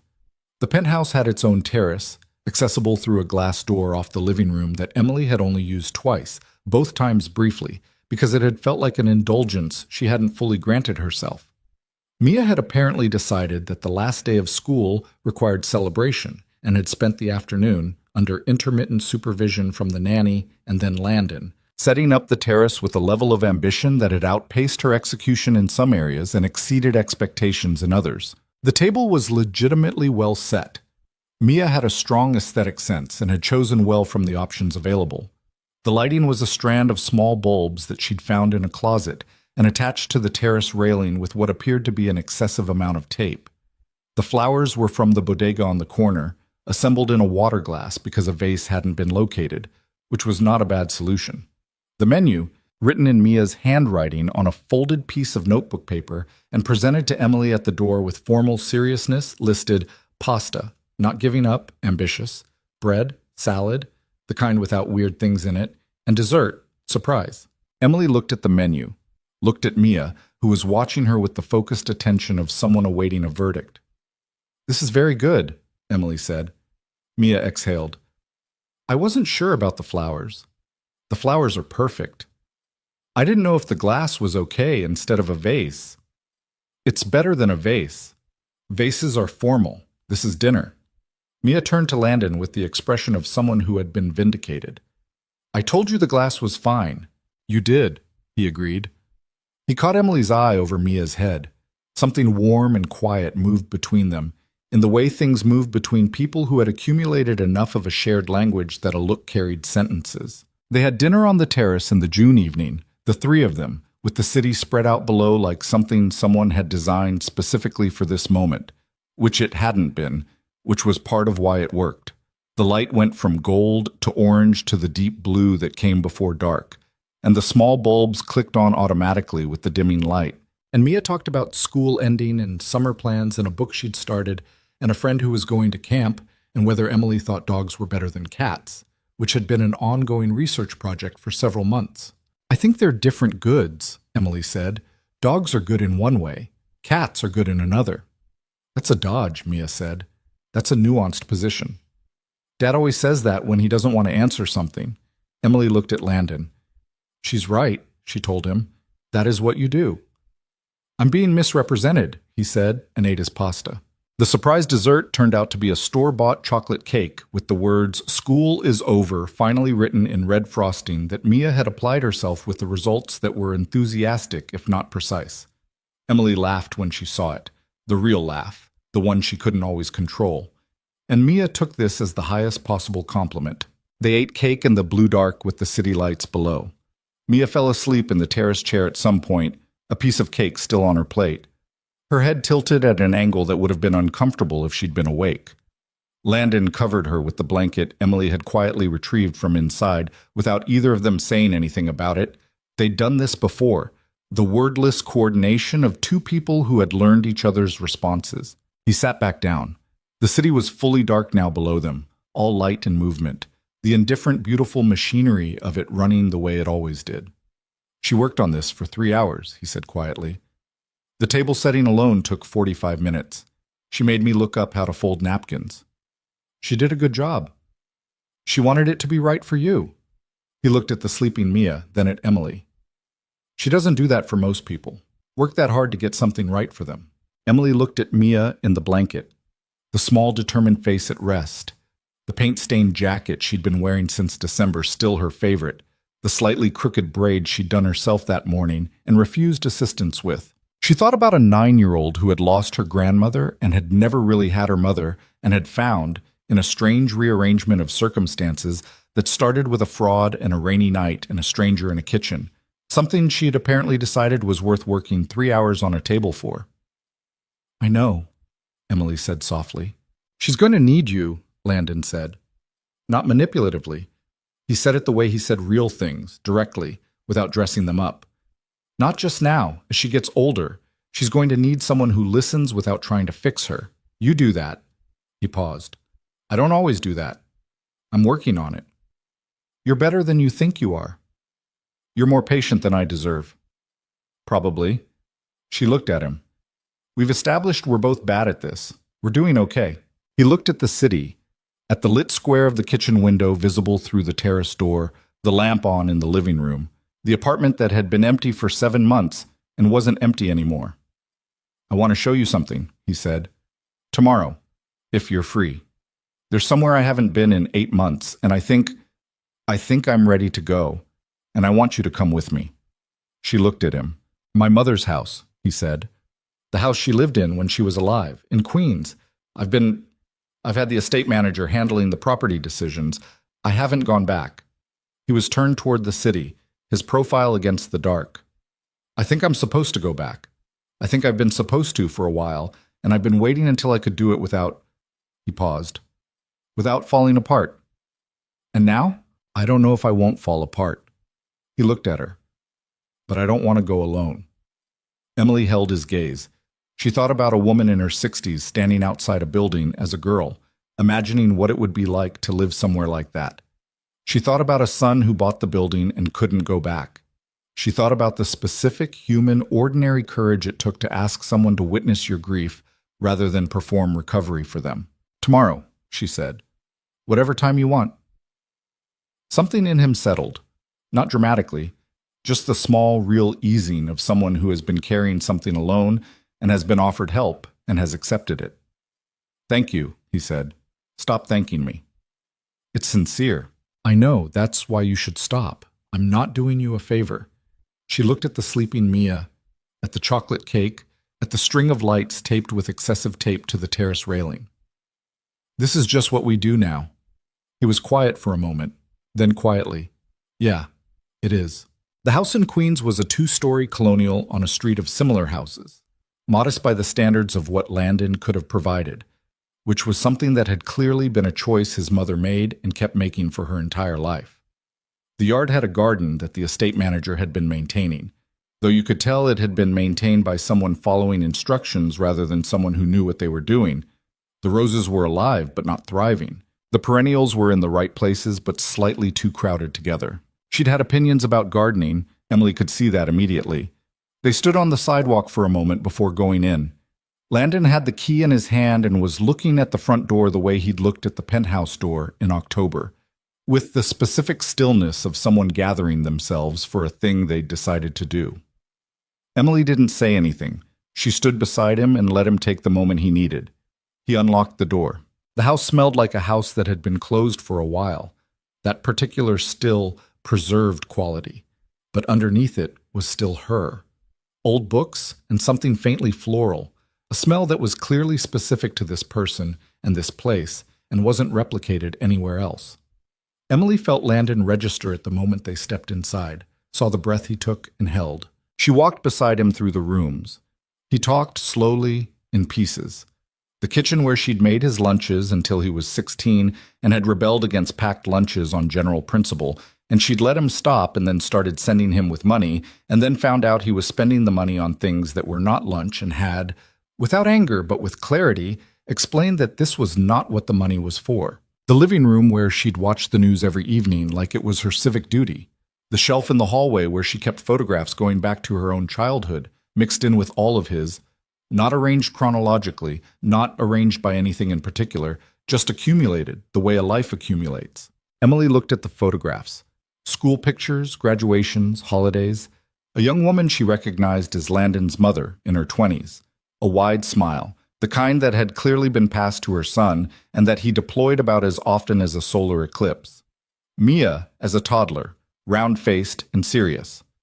Landon, at maybe 14, caught off guard by the camera, looking slightly irritated by its existence. "You had the same look," Emily said. He looked at the photo. "What look?" "The one you have when someone catches you off guard, like you've been trespassed upon." He looked at her. "It's not bad," she said. "It's very specific to you. I just recognized it." She looked back at the photos. She kept everything. She threw nothing away that mattered. He was standing beside her, close, both of them looking at the shelf. "I used to tease her about it. Said she was a curator of things that didn't need curating." He paused. She said, "Landon, you'll thank me later. Memories don't keep themselves." Emily smiled. "Put that one in your pocket." He looked at her. The particular look, the one she still didn't have a name for, the one that was his version of something she suspected was the same thing she felt when she looked at him. "Yeah," he said softly.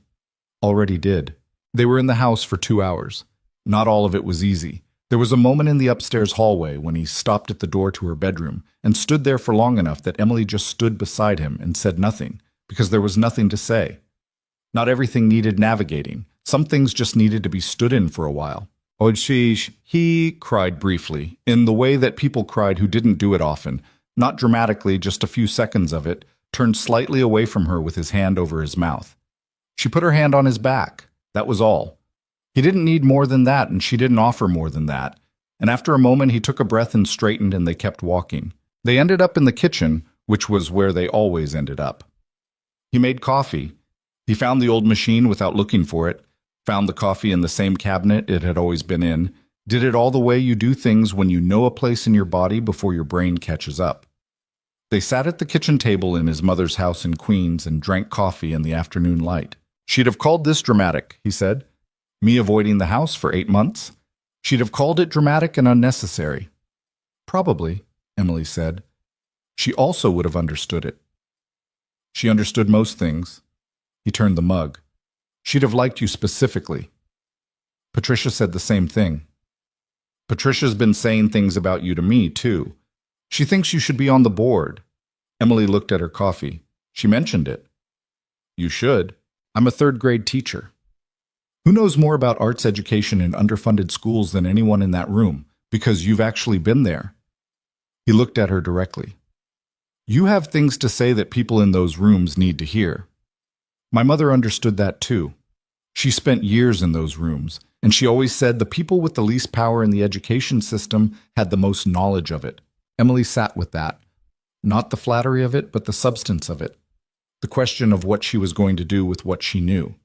She'd been asking herself that in various forms for 4 years. She'd always answered with, keep teaching because the classroom was where it happened, where it was real. where 30 small people were actually affected. That was still true. It would always be true. But there were other rooms.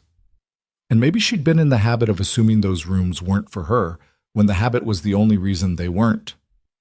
"I'll think about it," she said. "That's different from no." "I know." He nodded, accepted it, moved on without pressing, the way he'd learned to do with things she needed time on.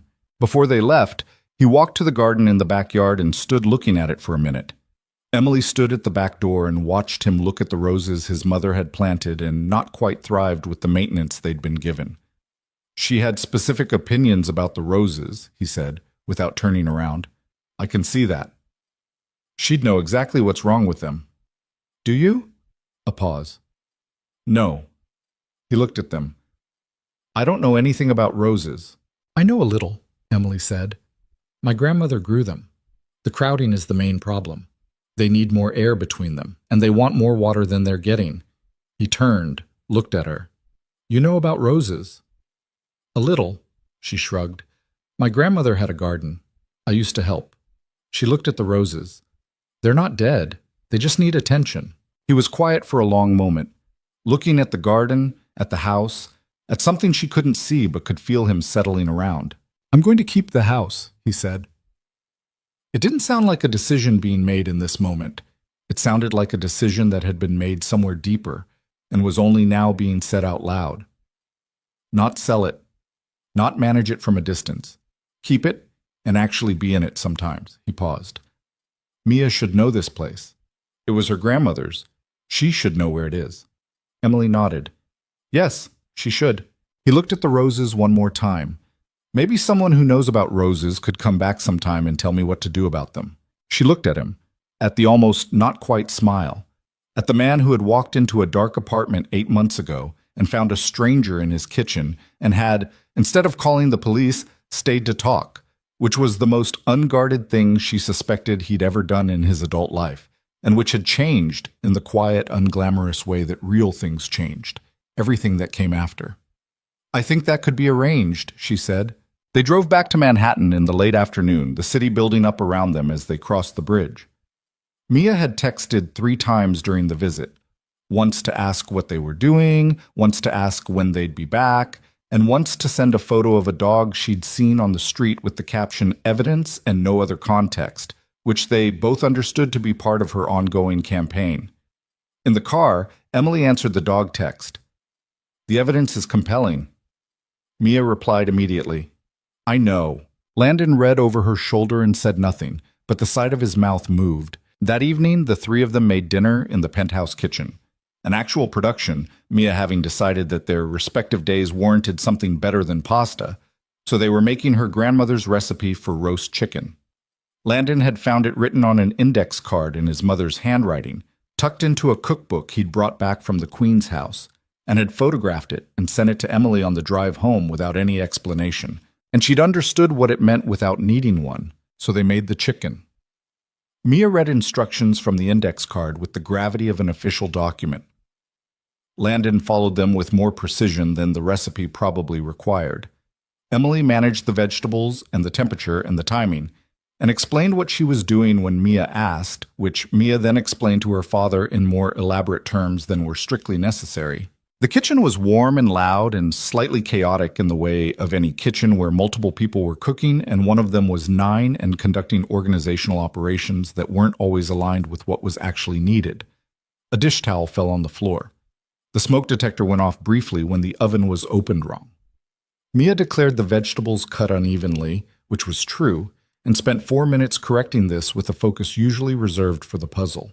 It was imperfect and real and entirely fine. When the chicken was done and they sat at the table and Mia announced that it tasted exactly like she remembered from when she was little. Exactly. The same, she was sure of it. Landon went very still for just a moment. Just a beat. Then he reached over and tucked a loose strand of Mia's hair back from her face and said, "Yeah, it does." Emily looked at her plate. She felt the weight of the moment the way you felt the weight of good things. Not comfortable exactly, more like full. Like something had been filled that she hadn't known was empty. After dinner, while Mia was washing up with the conscientious thoroughness she applied to tasks she'd decided to care about, Landon stood beside Emily at the kitchen window. The city was doing its evening thing below. Lights coming on, the specific movement of the crosstown hour, a siren somewhere that faded before it became anything.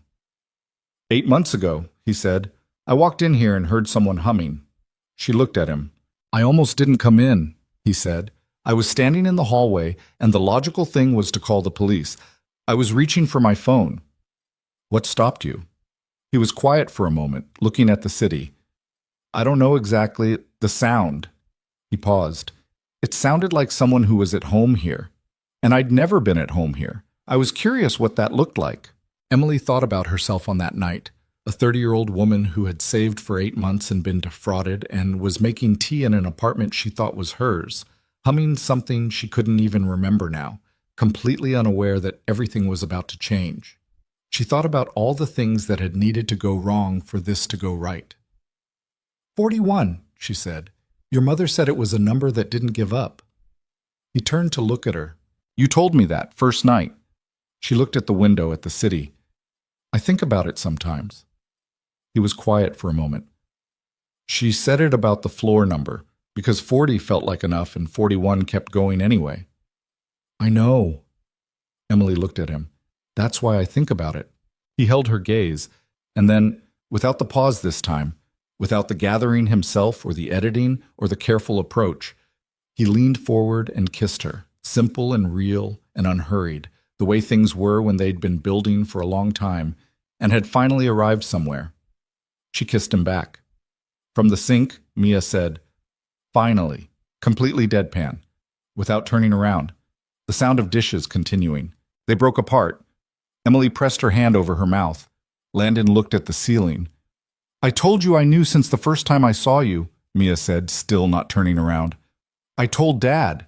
He said I was being presumptuous. I said I was being observant. I was right. You were right, Landon said with the tone of a man who had accepted certain inevitabilities. I know. She put a dish on the rack. Can we get a dog now? The question landed in the kitchen and sat there, and Emily laughed, the helpless, real kind. And Landon looked at his daughter's back, and then at Emily. And what moved through him in that moment wasn't something he would have had words for even if he'd tried, which he didn't. The city ran on below them. The lamp was on in the living room. The jigsaw puzzle, complete under glass, sat on the coffee table. The card game was in the drawer. The index card with the roast chicken recipe was propped against the backsplash where someone had put it during dinner and nobody had moved it yet, the handwriting on it small and specific and preserved. This was the thing about homes, real ones, the kind that weren't built by money or square footage or correct furniture arrangements. They were built by accumulated evenings, by card games with invented rules, by soup in February and rooftop dinners in June, by the patience of sitting with someone in a room that hurt and not trying to fix the hurt, by saying the true thing even when the easy thing was available, by a 9-year-old who set a table for 3 hours because she wanted it to be right for someone she'd chosen, the way children chose things, completely, without strategy, with the whole uncalculated weight of what they had. Emily had arrived at this apartment with a suitcase and a fraudulent lease, and the particular self-sufficiency of someone who had learned to need very little because needing things had, in her experience, been a reliable path to disappointment. She'd spent years making herself smaller to fit available spaces, saving money for 8 months to afford a single step up, learning to name everything she did a choice because choice felt better than circumstance. She'd been alone for a very long time. She'd convinced herself she was good at it. She hadn't been wrong, exactly. She was good at being alone. She was also, it turned out, better at this. There was no lesson she could have arrived at intellectually that would have done what the past 8 months had done. Taught her, through the unavoidable education of actual experience, that accepting help was not the same as losing ground, that being known was not the same as being exposed, that a home was not a space you deserved or earned or were granted. It was a thing you made with whoever showed up and stayed. Gerald Holt had tried to take something from her. He'd taken money and security and peace of mind and several months of sleep. He hadn't gotten what he thought he was taking because what he thought he was taking was the apartment. What she'd lost and found again in the same 8 months was harder to put on a legal document. It didn't have a dollar amount. It wasn't in any folder on any laptop. She was still learning what to call it, The word she kept arriving at was simple, and she kept deciding it was too small for what she meant, and then deciding that maybe the small words were the ones that had lasted for a reason. Home. Family. Enough. Mia turned from the sink, drying her hands on the dish towel, and looked at the two of them with the bright satisfaction of someone whose plan had arrived exactly where she'd intended it. "So," she said. "The dog." Landon looked at Emily. Emily looked at Landon. The kitchen held all three of them. The warm and imperfect and entirely sufficient kitchen on the 41st floor, the one that had started as an obligation and a memory and a strange woman with a fraudulent lease and a humming voice. "We'll talk about it," Landon said. Mia recognized correctly that this was different from no. She smiled, wide, unguarded, the smile that looked like her father's must have looked before he learned to be careful with it. Outside, the city kept going. It always did. Inside, for three people who had needed each other before they knew it, the evening settled into itself. It was enough. It was exactly enough. It was everything the kitchen had ever held.